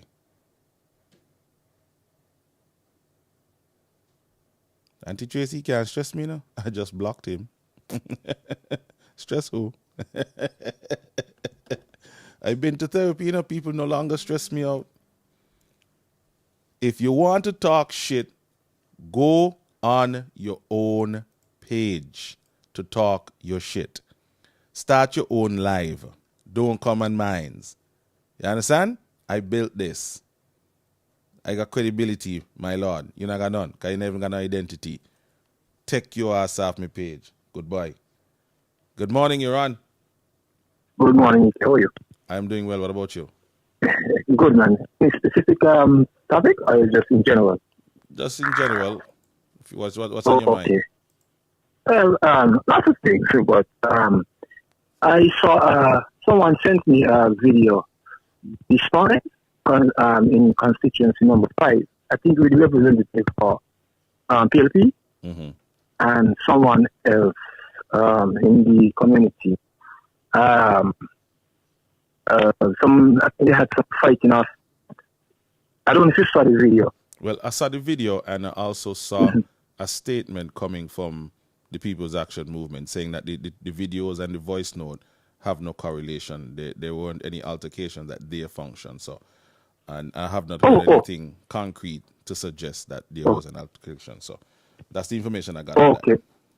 Well, because I now sort of called and asked you about it, you know, because I really want to know if it is, you know, if it's concrete. Yeah, but there's a lot of tension in the Federation, EK. This tension is getting hotter and hotter as a result of the Prime Minister refusing to ring the bell. You know, even like I said, even the video that I saw is not so. But I will take it as a warning too, as well too. Something about to take the bad, the good, and the ugly, and so on, and combine them and take it. You know, because you never know what could happen. You never know. People like on the edge. It is true. People on the edge. I mean, you know, I remember, and these are things that we just saying over and over. We have to continue to say it. I remember, the Prime Minister was saying then in the opposition back then that Douglas actually had the bell in his pocket. But I mean, I'm asking the question, where you have the bell right now? It can't be in his pocket for sure. No. It gotta be somewhere else. Probably, you know? Probably in the safe. Huh? It's probably in the safe. Probably. You know, I mean, it's a shame to see that the things that he condemned Douglas on, you know, he's doing it, and even worse. And a lot of the stuff that he condemned Douglas on, there wasn't. He had no facts. He had no, you know, nothing to prove that they were like that. You know, but it's like he prophesied on himself. It's like certain songs that the Calypsonian them sang, where Douglas was involved, on Douglas, had Douglas in mind. It's like it was, how should I say, they're like prophetic songs. They were not for Douglas, but they know, you can see, no, these songs they fit. The Prime Minister, Dr. Timothy Harris, fit the man. Even the song with, there's a song that I think is Short Short song. The handwriting is on the wall. He came and I listened to the song. He said, the short song was for very bold for them guys. This song school like this for Timothy. All these songs was giving up to this pioneer, giving up. I said, but this is Timothy. There's a song, what was it again? Boy, I can't remember. There's a song out. Or even Glenn Harris song. The Tree Blind Mice. You remember the song there? Yep. I mean, this song is just true. Three blind mice. Pam, pam, pam, pam, chit, whatever. And it's just reality. It's just reality. I tell you. They say when you dig a hole for someone, dig the next one for what? Yourself? For yourself. something like that. But honestly, it's a shame. It's a burning shame to see that our country, our federation, reached to that point. And you make some good points. This guy, to me, he's very cunning. He's good. Yeah. Understand the human nature. This man just understand people. You keep using the poor. He's using the boss. Incident. Look at it. I just wrote to this effect. I just call like the minister, and tell the minister, no, because look what the boss man want to do to y'all poor people. Look what they want to do. Look. I mean, this man is just good. He's very good at that. I tell you, understand the nature of people. Mm-hmm. This guy don't go sleep. I don't believe he sleep. You don't want to sleep? He's 1-2 step ahead of the system. He's smart. I've been saying it for the longest while. This man swelling poor people's head. Mm-hmm. To give them the $5, to give them this, to give them that. And say, boy, but the man is a good man. He's a good man. But, I don't know. Remember what happened in Jamaica with the guy, this drug lord? He went in the community and yes, he helped them, educate the people, children, and pay them and so on. You remember what happened? This is what these guys normally do. They establish themselves among the people, the less fortunate and so on. And so they become king. They become kings. They become, they become lords. Untouchable. Because they're doing good. But they never look at the broader picture because man only want the belly full, And when the hungry one, he just want the belly full, The man not looking at tomorrow. He's not looking at that, but he can continue to do what you're doing. I know you always get that encouragement. Continue to sound the trumpet. They don't like it, I tell you. They don't like it. But when they're all by themselves, they ponder. And they accept it. And they say, yes, what they're saying and us is true. Time will tell. It's only when a man gets behind that box, you know. It's not the color that's going to do it for you. It is the individual, a person, a human being. Say strong. Give thanks, man. I appreciate the words. And trust me and believe me. Young people really and truly need to take stock. Listen to what these people are saying. If you would just but listen to what they're saying, you will get a clear understanding of what they're offering. Which is really and truly what? Just close your eyes for a second. Close your eyes and remove the names of the political party in every presentation. Just remove the name.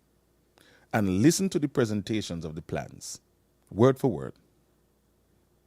Just close your eyes and listen to the words. Forget the voice, just listen to the words. And if you could manfully tell me that you're going to choose that plan over this one, something wrong with you. Absolutely wrong with you. Let's take a next call. Caller, good morning, you're on. Listen, Zeke. Bless, man. What's on your mind today? Yeah. I just wait a minute. Just call to say to Lady Janice and the NRC and whatnot. They need to get ahead of the game and start to control the narrative. Mm-hmm. And this is what Mark Mantle is using to beat them all the time. Mind, he's the first division politician in a long time with a faintest mentality. He wants to get out there and control the narrative. He can put out all information to make it feel like he's the best option. When everybody's just laid back and man. He just stepping up to the mic and just commanding everything and what's that and making people believe in everything what he's saying. Even though half the time he just backing us his bullshit and what's that, It's garbage. If NRP was in power and Hector was the one who got that project here while in government, you know what Mark Branty would have done? Mark Branty would have kept for time and every radio station and blast this man every day of the week. But he'd have called him He'd have controlled the narrative and the whole situation. Yeah, he'd have never stopped. He'd have been relentless. But this thing happened with NRP, everybody did not wear one course. They write one letter, and like everybody just sit back in a corner, relax and waiting, and people to make a decision. No, you have to influence the people, you know. Of course. You have to control the narrative, you know. Man, this same thing was the downfall, and was one of the biggest downfall for the Labour government, you know, and Dougie come on the show and say it, you know. Oh. It's mad people who was violent and said don't say nothing and allow the narrative to stick, you know. Oh. Man, the same smart people we had on all these boards and WhatsApp for the last 15, 20 years and WhatsApp, you know. They say, oh no, don't defend yourself. Don't you really got to send up to Timothy and their task. The people smart and the people brighter than that. You can, when if you call somebody a thief all the time, and everybody start to hear you call somebody a thief all the time, and you're not defending, people can actually think you're a thief, you know? You cannot allow people to control the narrative about you and about the situation. You have to jump on it and preempt them. If they do something and you know that it's wrong, you have to talk about it every day. Put people to talk about it every day. Put it anytime on different radio stations and talk about it relentlessly. Let people know, look, this wrong. You cannot be a sitting minister in government and receiving private projects from the government and one your sitting member. And we don't even let and nobody let the one, everybody just seem like a hush and relax. They write one Facebook post and look at the fight below the little squad up there. Because the family say, want to know where they stand, everybody up in the field is and want to fight down and this and that. And that's the bigger fight we're in front of them. You have to let these politicians know they have to control the narrative. Be upfront about it. Challenge people when they're talking all these bullshit and what's that. You can't allow it to stick. You can't be silent on the matter at all. All right, Denike. All right, thanks, man. Well, I don't intend to be silent. And some people say, like in the comment section, somebody was said, people say talk about Pap Till today. Yes, you have to talk about Pap Till today. You have to. It's the same thing Pam did in 1980. Don't follow Bracha into no independence because if you got two sheep, the government gonna take one. And sometimes you might say to yourself, man, nobody gonna believe that I'm foolishness. But if somebody keep repeating it, and quote unquote high society people come up and start to repeat the same garbage, eventually man gonna say bye. True, you know? And then look what happened. Bracha was poised to take us into independence. Government changed in 1980. And who carried the people into the same independence that they say was going to take half your sheep? This the same Pam. So, you could say what you want, but that's the message that PLP carrying right now. Don't allow Labour to get their hands on the Pap. I mean, which party in the history of this country has always been in the vanguard of the socio-economic upward movement of poor people? Labour. The most innovative social programs, Labour.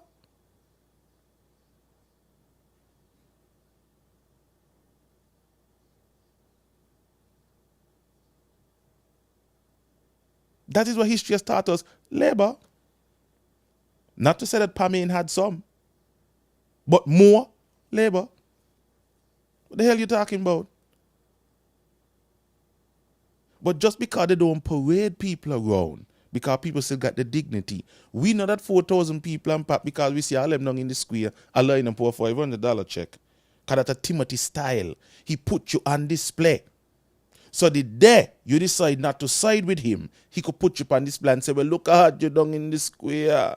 Look, you come with your $500, you ungrateful.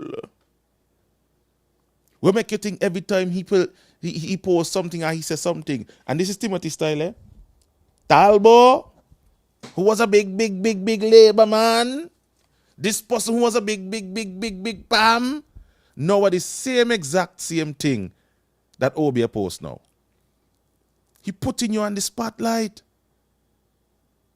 Look, the guy from Keon who endorsed Talbot. They made it a point to mention that he was a big Pam. They put you on the spot.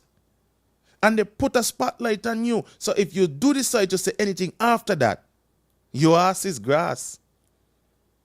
This is a Timothy style. I bet a lot I didn't know that the Men was a program, a social program here in St. Kitts and Nevis. It was a wholesome program looking to really move people out of their poverty. And I just read out to I the factors then. If you don't answer to these bullshit, people are going to believe it. The people who are going to believe it is the people who unpap and just happy with collecting the $500. They're just happy with that. They don't want to do nothing else. They just let me get the free money and me good. You gonna got people in between there with that kind of mentality there. And you gonna got other people in between there who gonna say, bye, this is a great help to me. But I wish I could get more help. I would really not like to have to depend on this $500 there every month. I would really like to do something for myself. What about those people? So just the people who just want to collect it for the rest of their life forever and ever, amen, and don't try to elevate their own stature. Isn't that what we teach? Teach a man to fish as opposed to giving him a fish? In the Bible, Timothy they got church every Sunday, so why they out here talking this garbage? But don't allow Labour and Pam to get their hands on the pap and the peas, otherwise they're going to done it. No, they ain't going to done it. They're going to clean it to ass up. Because all the people who pan it, who not supposed to be there, all the people who pan it and now do nothing to elevate their life so that they don't become dependent on it, is who gonna vex. That's the difference. Them are who gonna vex because they know they just get the money out of so. Them are the one who gonna vex. Them are the one who might even go as far as to get involved in violence to protect their interests. You hear? So no bother with the foolishness. No bother with it. You got to respond. I sent out that video with Dr. Drew the other day. If you're a Labour, if you're a Pam, you're supposed to send a video there to everybody. You see a Bucky a broadcast that garbage? When Bucky broadcast come up in your thing, send Bucky the video with Dr. Drew. I explain exactly what he said about the pap. Don't allow them to get away with it. Because if you allow them to get away with it, it could have implications. Because that's what happened to Dougie. I ain't alone. The smart people them tell Dougie, don't defend your name. Don't defend the garbage and the propaganda. The people will understand. Look what happened to Dougie. Look what happened to Dougie. So all right, you talk about, oh, don't worry about that. Don't worry about what. Share your ass and share it every day too. Because it's every day they coming with this garbage about pap. Every day. Pap and peace, pap and peace. That's how they only claim to fame. Pap and peace, pap and peace, pap and peace. Nothing else of substance them man you bring to the table. So share it every day. Every time you see one of them say, oh, Labour gonna get their hands on the pap and shut it down, send them Dr. Drew explanation. If you see it in somebody's snap and you come across it, send them Dr. Drew video. Let the block and delete you. You no go say nothing, you no go argue, you no go fuss. Send them Dr. Drew video. If you is Labour, Dr. Drew are your leader. Just like how they carry the leader message, carry you one too. Everything what they say, counteract it. Don't give them no space at all. Everything. Leave nothing to chance. What you saying? Leave nothing to chance. Not with these people. See, Bucky just broadcast a video with Stashio. But poor people is saying don't allow Labour to get their hands on the pap. What do you ask me now here? Motto, are you serious about life on here? I cannot be serious about life on here. Everywhere you see them post that crap about pap, send them the video. Auntie Tracy, you say you share it pan this live here too. Post it pan this live here too. Send the video viral. Just like how that send on the garbage. Send it round too. Send round your leader. Send round your representative. If you hear somebody talk on behalf of Labour and explaining, send it round just like them too. Don't leave nothing to chance. This is the same kind of mentality why Labour lost in 2015 and lose again in 2020. Because are you leaving things to chance? Don't leave anything to chance. Send it round. Call A1. Yes, EK. I like the message today because some of us not here. They cannot abuse you and don't abuse back. Labour with this thing, go take it easy. You couldn't say it no better. Easy. You couldn't say it no better. Sakoti Singh, there's another number of us. Me nothing against him, but got to stand up. You understand? And this is what I keep saying all the time, EK. Labour need to stop being so soft. Timothy must stop go up on the all of the other with Talbot. Labour supposed to fire back. Using them kind of rules. We got to stop the foolishness. We got some people leading Labour charge with this staff going away. Nobody else is calling them violent. Nobody will always say we need to start to fire back. Because we can't be taking licks all the time. They could go up and say what they want. Somebody, the big one could go up and say what he wants. Just like when I used to call him the big one, he care. Some Labour people could me like it. It's disrespectful. But guess what? They called Dougie for years. Corrupt. They called Dougie for years. A whole ad was on Win FM. That Kentil Douglas is a dictator. Okay. And nobody, the Labour people wasn't enraged. We need to stop it, man. Look at Charlie and Morton and your husband attack all Clark in a wheelchair. You think that could happen if I do that, EK? Or you, EK? Go to blast all over the world. Labour need to stop up the game. And when you talk, some people want to work with you. Well, you always stop tell people what to say. Using them on the rules. We got to stand up for the Labour Party, as you said. Whatever, once the fire back, we're supposed to fire. Timothy can go up on the platform and abuse us, and we're going to fire back. Because just and what we don't be saying is the truth. One thing, look, Magadam for years. Where the Magadam be, EK? Where's Magadam today? The hush puppy we quiet. Hush puppy we still quiet. Lindsey Graham that been married when he used to talk about it over and over. Oh, Cookie guy know the same thing. Well, what Patsy's talking about today? Oh. Lindsey Graham, the Mr. Puppet, demand money. Cookie guy know the same thing. What Patsy's now saying today? What Timothy now saying today? When they used to talk about Sean Richard tap the laptop and say it was political, Labour get quiet again. I mean, I understand who leading us. I mean, who the advisor? Foolishness. I mean, you talk some people want to get back to you.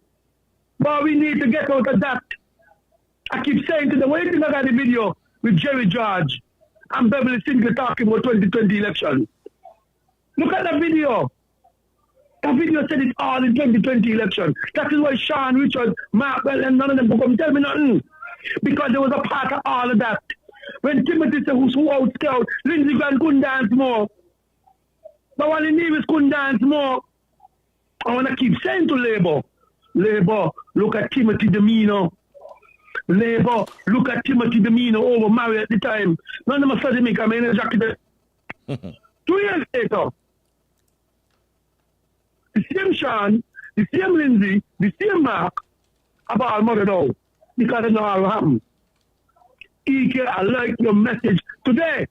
Labour people, whoever in charge, stop telling people what to do. We need to fire on our cylinders. The world needs to know what's going on. The world needs to know how wicked Timothy be.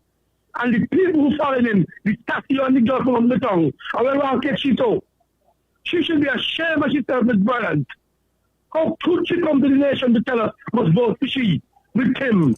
Miss Bryant, you hold a whole show talking about corruption, transparency, accountability. So, Miss Bryant, what happened to you now? Can you do a lie detector test, Miss Bryant, in front of the nation? Do some people want a lie detector test, Miss Bryant, because you're going to mash up the machine.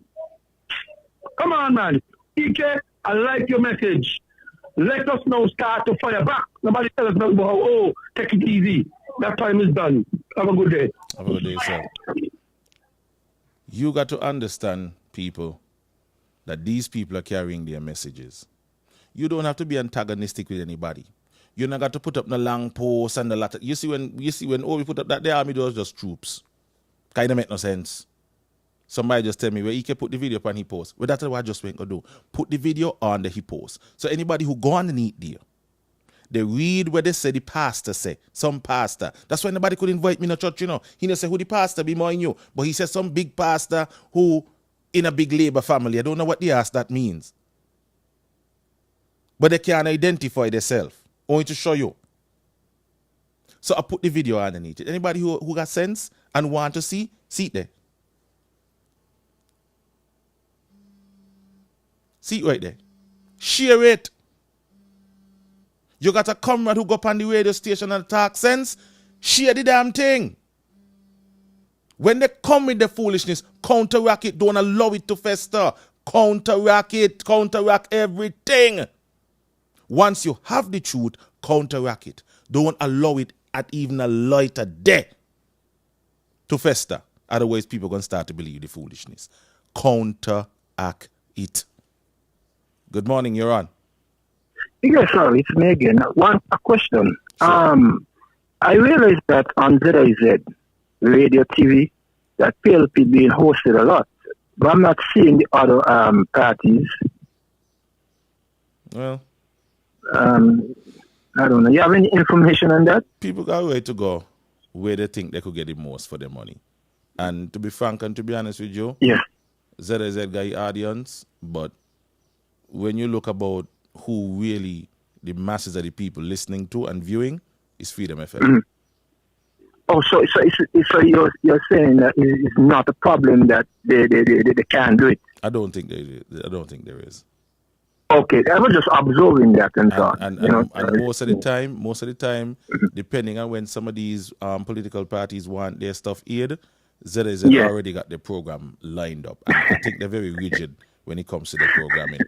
We flexible because we see political conversations and political based programming as, you know, national interest. So national interest. Yeah. we would shift around our programming to accommodate, right? Because it's a national debate and people need information. So, and you have a right to hear everything and choose which one you want. So we don't discriminate. Once you pay your money and your time clear, we gone, we good. I understand. Concerning Talgo, he made a statement there concerning that he his father and his mom, right? You see, I personally take that it's personal to me because I grew up without a father, and I mean, if one really wants to win his or her seat, you got to be careful with the choice of word. Whether someone writing them for you or whatever, you have to be careful because just that alone can cause him. Because even in his own camp, there are people because, I mean, come on, let's face it. How many of us, family, how many of us relatives, whether going back, father, grandpa, were married? Man, you have a lot of, when you count, you know, when you do a research or whatever, I'm telling you, it's going to be a great percentage. The percentage is going to be great, it will be great. So that is why you say I can understand how people, you know, I believe in marriage, don't get me wrong, right? But in our society, we tend to look down on those who are not married, who have children, out of, you know, and things like that. And we have this kind of picture on them. But, you know, the amount of great men and women came out from single parents' home. I can tell you, I am a living testimony. I mean, and I felt it. I felt it when he said that. I know him personally. And I personally, I'm going to make it my business to see him. And I'm gonna talk to him about that. I don't care. It's personal. It's hurtful. Mm-hmm. Come on, it's like a venom. You actually inject me something, man. I didn't expect that one there. Never expected that one. And the thing about it, what I'm saying is that once you're with Tim, that gonna be your behavior. Wow. Wow. Wow. Well, if that's the case, I remember back then, back in the 70s, they had some ladies and so when they're arguing, they chop the fuck and they show the girdle. That a team. So it seems to me that it's a girdle than he has then. It's not a team. When last you hear Akila Nisbet Byron talk? I can't recall. Well, go back on what the People's Labour Party Vision Center launched in number 6 and listen to that young woman how she talk from where she started out to where she is right now.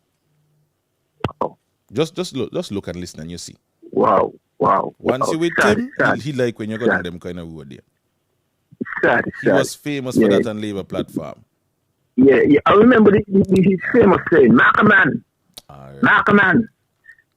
You know, I thought that he died and gone. I heard him say that his brother used to campaign with him in Labour.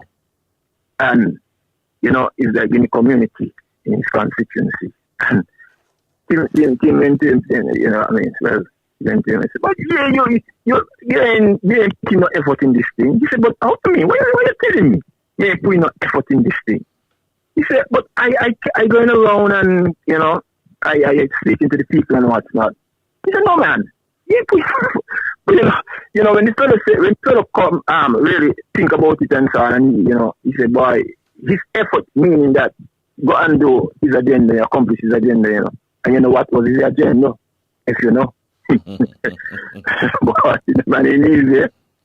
He stay in the house to do his dirty work. Yeah, so he's good at that, man. The man is good. He's good. He got plausible deniability. Yes. It, you say, well, I ain't know nothing about that. When he fully he brought in new man. Me don't know nothing about that. And me not tell you, this man good, yo. Anybody he's good, I tell you. He's good. That come straight out of he buy. I got before I go, Judas in the Bible. I was reading it some time ago. Judas, there's a lady who came, after the Savior being on a long journey. He sat down, tired and so on. The lady came and she got, she had the most expensive perfume and she used it and washed his feet and take her hair and wipe his feet. Remember that story? Mm-hmm. And so Judas observed it and said, man, master, man, this is almost what you call it, boy, almost a year of wages and what's not when you total it and so on in terms. And then, he said, man, let the woman do what she's doing. What she's doing here, it will mention wherever, where the evangelist is preached. And they end up by saying, Judas, right, not because he loved, he said, man, she could have sold it to the poor. Sell it and distribute the money to the poor. So the story end up by saying, not that he really cared about the poor, but he was a thief. And he used to handle the money. He was the one holding the money bag. And no one then he helped himself. But this put me in mind of Timothy, Oh, Lord. It put me in mind of Timothy, boy. He uses the poor to fulfill his agenda as though he's good. Satan will never come and tell you, I'm the evil one. No bad man will come and tell you I'm the evil one. They will show you a difference in terms of the attitude. They will be calm, peaceful, and so on. But behind of it, you know what it is. Okay. All right. Take care, man. Yeah. So the message got to be clear. Do not allow anything that they come in with to have any kind of traction, Rasta. No kind of traction. You hear? Not even a little. And according to Tim, not even one scintilla attraction you must allow them to have. When they come with the foolishness, counteract it with the facts. Don't give them no light of day. Up and down attack foolishness. Because they're trying to instill fear in people. Because they're not going to real record, according to Mark Brankley. The record ain't saying nothing. So that's got to come with that kind of foolishness. Mark can't run and he record. Because he not on a record. So he got to come with some red herring now about somebody in St. Kitts want to see Nevis people live second-class citizen life. You better take up your ass and go do some work. Go do some actual work. Now look at the politicians and we want to run in everybody's face now. Hey, watch right. I want Labour win, you know. And you know why I want Labour win? Because I want to see what they're going to operate. Because if them they think they're going to come in office and got easy time in there, they'll you know. But you're going to be on their ass. Let a month or 2 months pass and we're not going to town hall meeting in the constituencies them. We're not going to meet and greet in the constituency them. Let a month pass. I don't care what's going on in the world. Let 1 month pass and these candidates ain't go back to get in touch with the people in the constituency and they see. I'm going to on their ass. Labour people going to vex with me. I don't care. I don't care how good they're doing. Don't you ever come and practice the same old nasty politics where you're up and down in our face now. And then when you win your seat, when you win government, we can't find you. We can now call the functionaries. No, we do that with 7 years with Timothy, not with you. Me not with no functionaries because the functionaries been talk to me when me up and down, I promote you. So now you get the job, you're going to talk to me just the same way you was talking to me. Because you had your campaign to run and you had your personal life and you had your job. And you found time. So you can't tell me now you not got your personal job, you got one bare job. And you can't find time to talk to people who find out what's going on with people. And then when 5 years come around now, you want to be up and down in people's Facebook, you come say, oh, but you must be mad. You must be mad. Not that. We ain't going to be accepting that. Trust me. And if you can't tell me that you're going to be listening to a bunch of smart people when are the poor people and put you there. All of a sudden now I don't want to take advice from poor people. I ain't just got a bunch of high-powered, high-salaried people who want to tell you foolishness. No. That they work with Dobby now work with Joe. I'm going to need ass every day. Every day. Me not stop. Because what we don't see and what we don't experience can't happen again. We the voters them got to expect better and different from these people. And we got to oppose them different. Me ain't gonna be like the rest of the people them who the past 7 years. Oh, everything good. Give the government a chance. The government on honeymoon. What the ass honeymoon? Who you married to? Well, how much celebration you want, so? Because the government was so busy celebrating, everybody basking in their glory. Nobody was doing the damn work. Nobody was watching one another. And then they come here with this pissy skin, pissy ass mediocrity and come and talk about how the best this government has ever seen. And all them know the damn stupidness. Just taglines. And when you ask them where the substance, they can't provide it to you. Oh, you try bring on the government. Well, me ain't going to be accepting that from Labour. So I'm putting them on notice, make here. So Labour people are going to go stop follow me because I'm going to pan them. Straight up and down. Because they ain't going to embarrass me. Nobody going to get to say to me what they say to Big Lois and Duncan, what they say to them. Me, you must be mad. Every day me going to be in campaign mode. Me, okay. When the election done, I'm going to take a little vacation. And when I come back, I'm going to be pan everybody backside.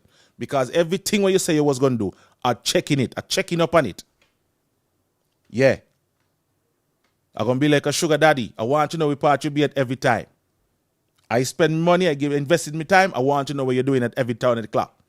You got to check it. Yeah. We got to hold the feet to the fire. We, the Labour people, them, got to hold the feet to the fire.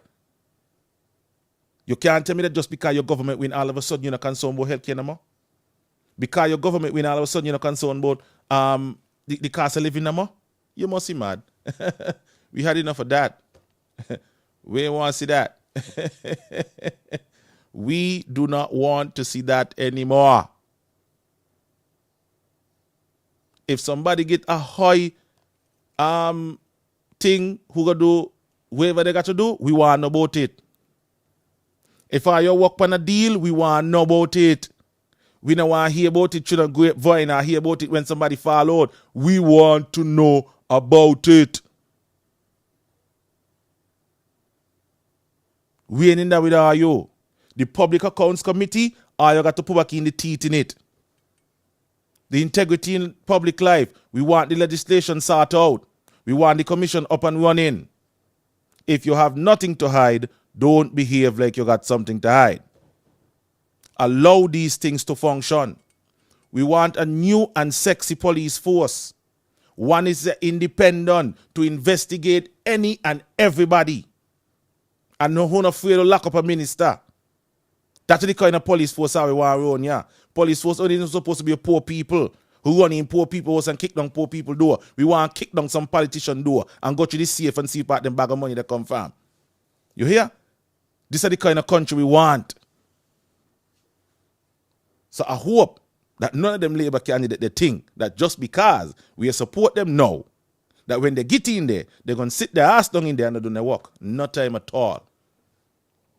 We don't have enough examples of that and we ain't going back to that. I say it time and time again, the only people who could hold these politicians responsible and accountable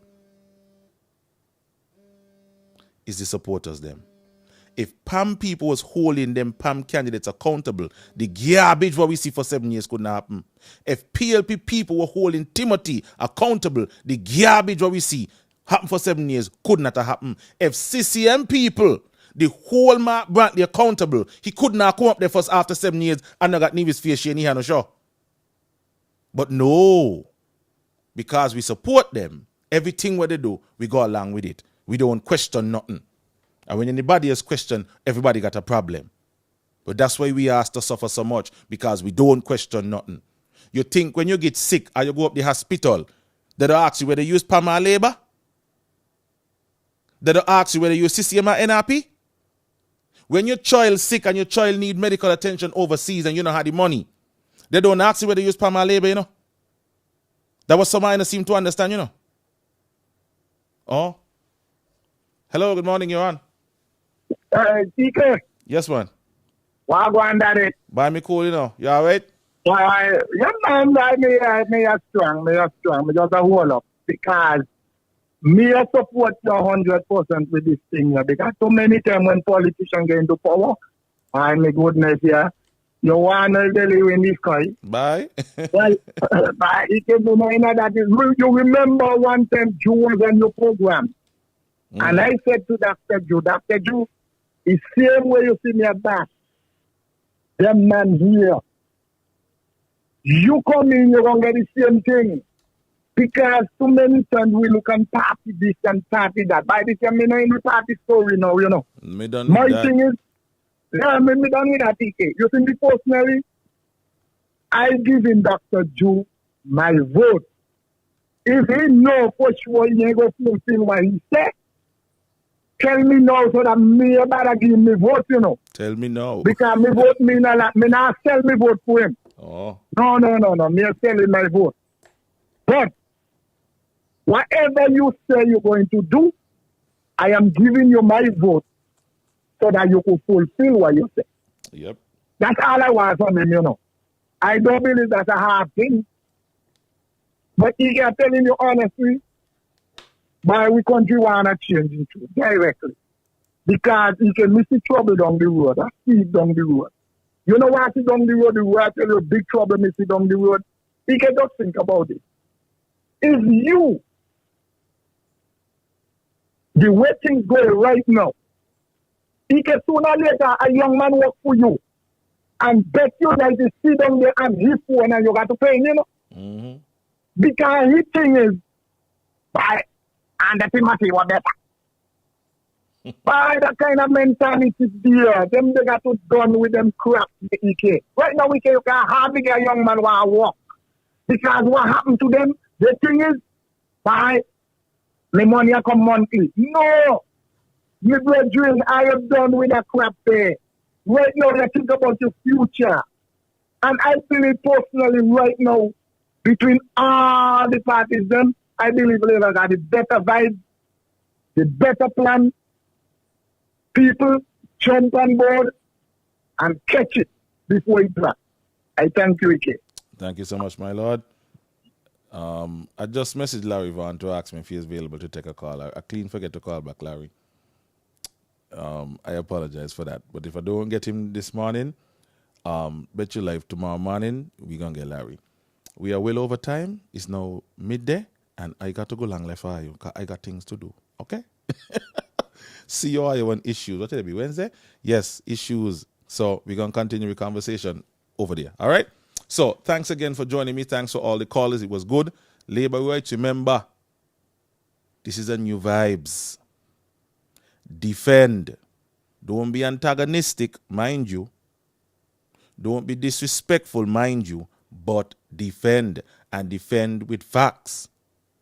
So me see somebody, got to be your grudge. No. Facts and stats.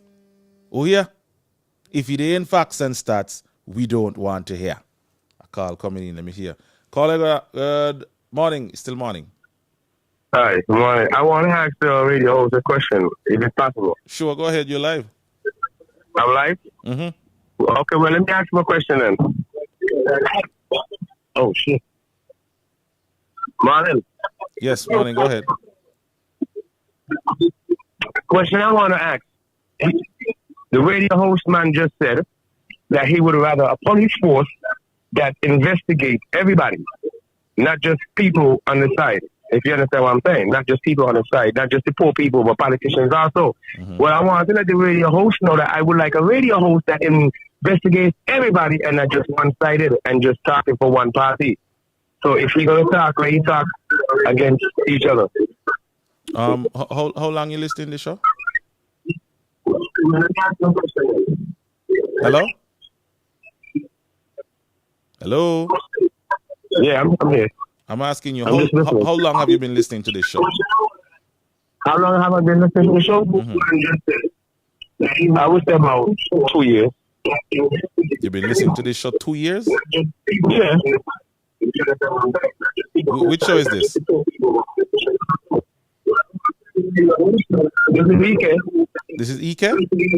Yeah, this is EK show, right? Ain't it? Yeah, and you've been listening to EK for 2 years? Of course. And you would like to ask EK if he will not just be a host to investigate one instead of all? Well, maybe he did and maybe he didn't. So I just asked you the question. Oh, okay. Well, my lad, if you know EK and if you listen to what EK just say, me don't cut corners. So he don't cut corners? You know this? You just say, well, listen to me for 2 years. You ain't observed that? Yes. Of course, but Okay. I know that you used to talk good for PLP at one time, and then now you're starting to talk good for Labour. So who you really with? Talk good for PLP. What are you talking about? What do you mean what I'm talking about? The last election, you wasn't talking good for the unity government. Me?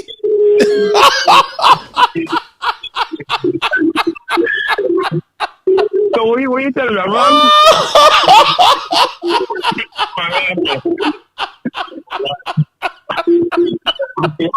My lad, why you just give me a good piece of laugh there? Talking good for who?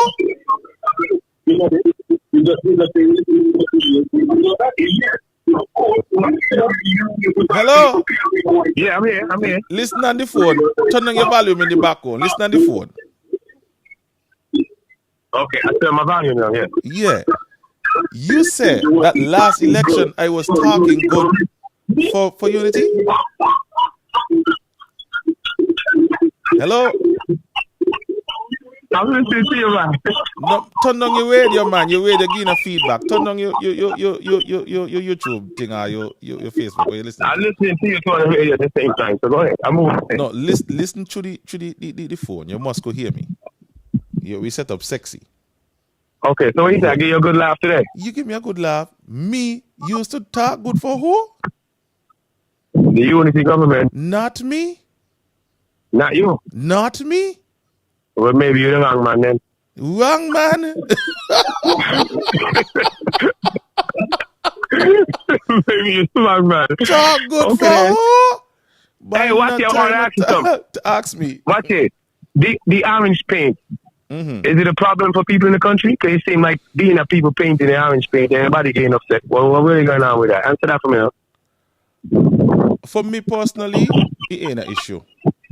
Mm-hmm. Because I is a issues-oriented kind of guy. I don't believe in the paraphernalia and the billboard and all them kind of foolishness. For me personally, I feel it's a waste of time and a waste of money. Okay. Because But- you know why I asked you that too? And I ain't got no problem with none of the parties as far as PAM or Labour, but I the PLP, and I want to know something is in the orange paint. Like something in the orange paint, I want all the orange paint to think, you know, if you understand what I'm saying. Mm-hmm. I want all the orange paint to think it's to hide it in my yard. Because I want to know what inside, right? You know what I mean? Me ain't got a problem with it, but I just feel that people, like, you know, they're attached to their party, and they're attached to certain things to represent them. It's just like flying your national flag or representing for your favorite artist. If you got a picture of your favorite artist as a mural outside your house, and then somebody just come and just decide, okay, by me want Voice Cartel, I'm gonna put up my vado. You would feel away about it, isn't it? Uh-huh. But I guess that's I the got same. you. I got you, EK, but what I'm going to say to you, and this is how I'm going to end it. Good luck to all the parties, you see? Good luck to all the parties, man. All right, my lad. Yeah, and I'll call you radio station again. But as a PLP, so I can pick up my party still. Nothing wrong with that. Big up your party, my lad. lad. And this is number 6. Number 6 in the house. So I'm going to just leave it at that. All right, my lad. All right, big up. Yeah, man, bless. My lord say it's a talk good for PLP. Me? No time. And Team Unity? Me? No time. But in all seriousness now, I don't have a problem with giving kudos when something is good.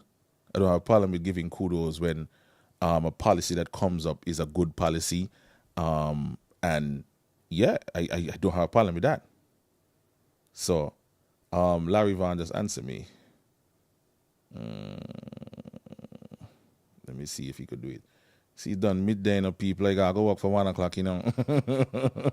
But I would just like to get a quick overview of what's going on. Who's this? Somebody messaging. So if Larry Vaughn respond to me, we try him up. If not, boy, trust me. But big up my partner. The man says he's a PLP. But I would like to get sorry I couldn't get a longer conversation with you. You know, concerning, you know, the party itself, PLP, where you guys stand for and what's not and what's not. I would really love to get a conversation like that. But you can't catch no PLP people. Only newbie want me to catch.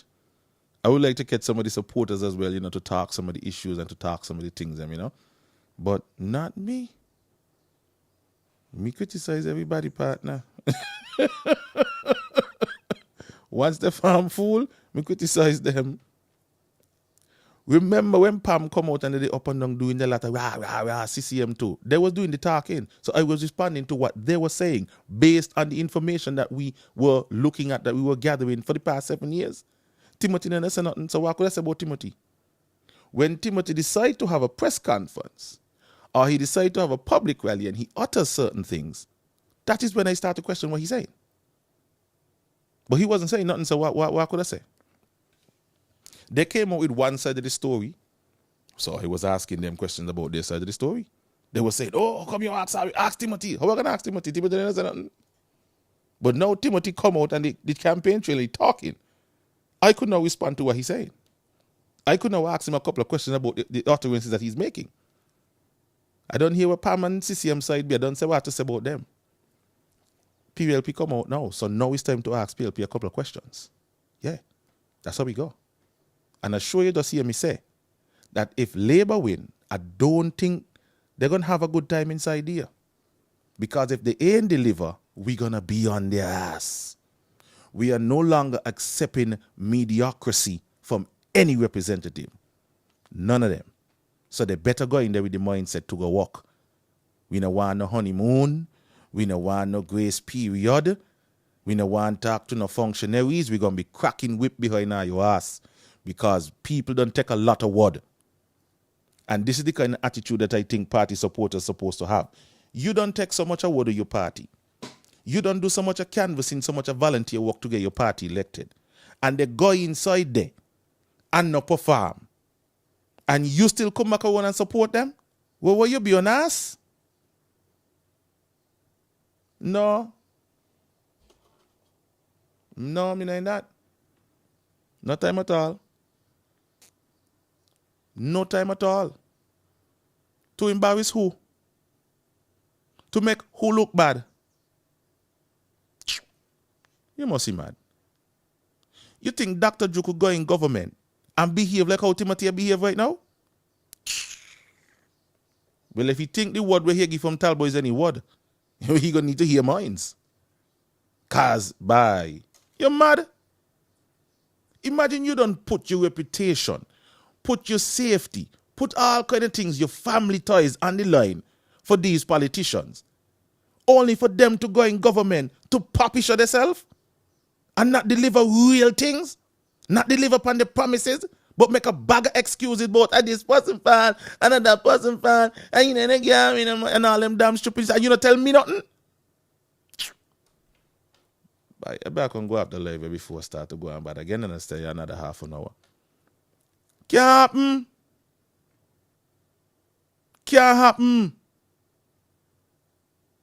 Me, he can tell her you can't happen.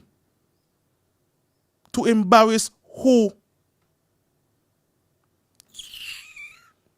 I know somebody saying I agree with me now and in the life, but I go live to see somebody say, lad, he can take it easy now. Remember you on labor. Yeah? You get wet. Let Jeffrey go in there and he say what he gonna do who education. Let Kenny Douglas go in there and do what he say he gonna do who sportsman and think it's a Navy. See? I drag your ass all over social media. You hear? Let Dr. Drew go in there and we not see a real turnaround in healthcare in St. Kitts and Nevis. I drag your ass all over social media every day. But you must be crazy. You must be crazy. Let Marsha Henderson go in there and sort out the housing situation and legal things and so in the government and so how the AG office function and how the court function and so. Let she not go in there and fix up that, you know. And now you see. No do it now. And you see. I must be mad. Let Samuel win his seat. Go in a Labour government. And after 4 or 5 years, we can't see no kind of turnaround in agriculture, in food security, in farming, in fishing.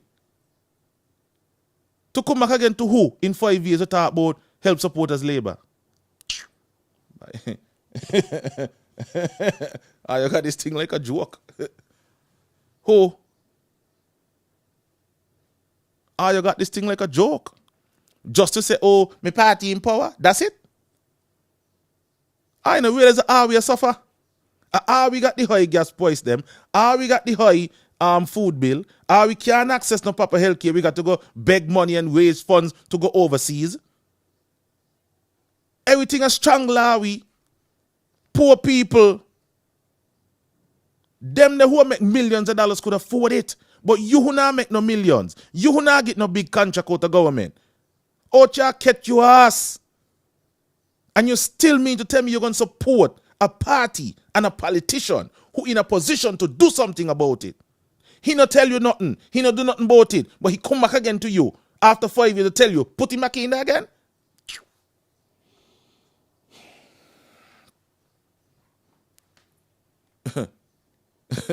No.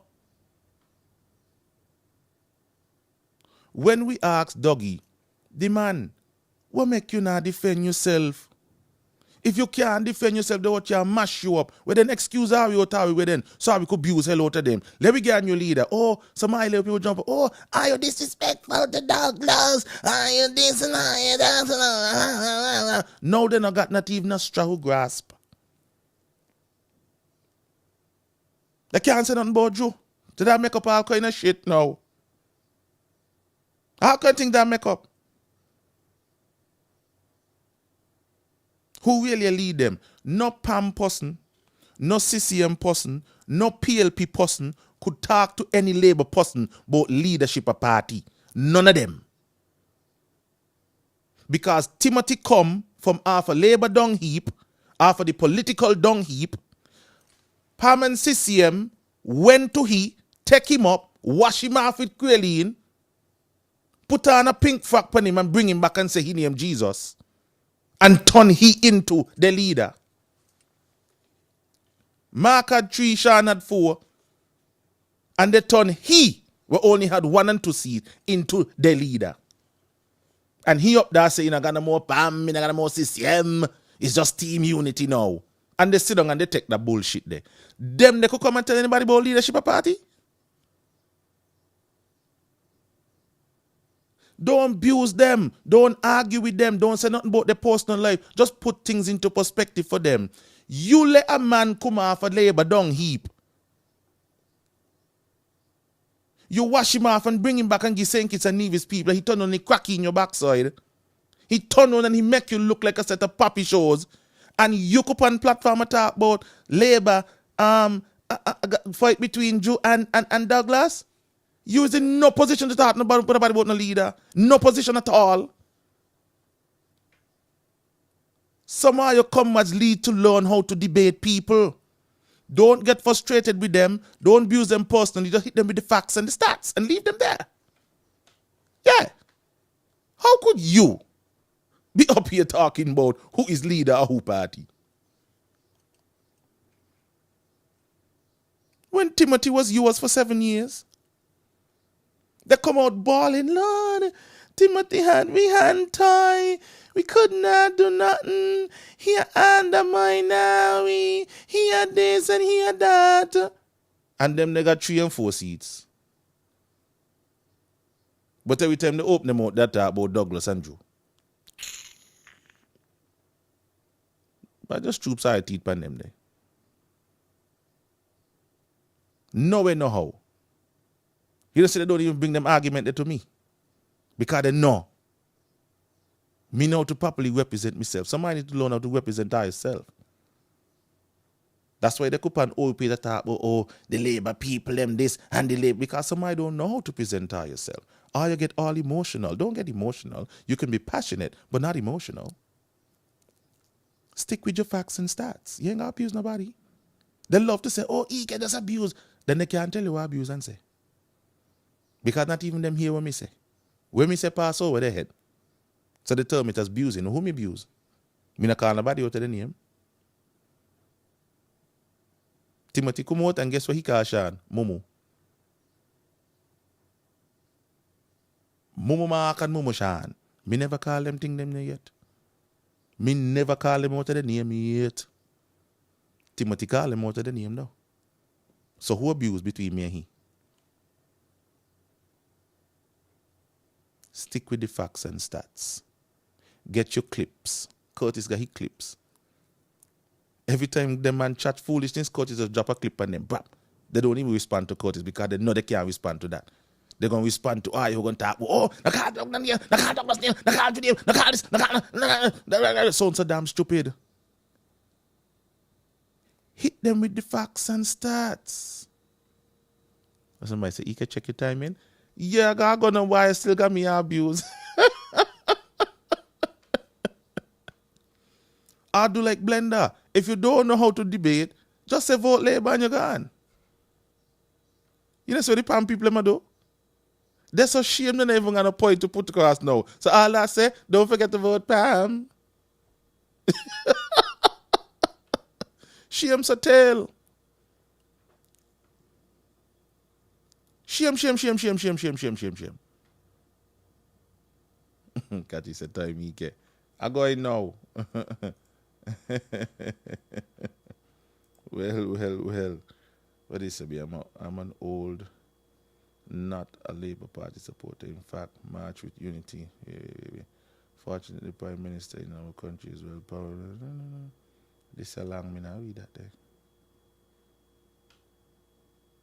Not long.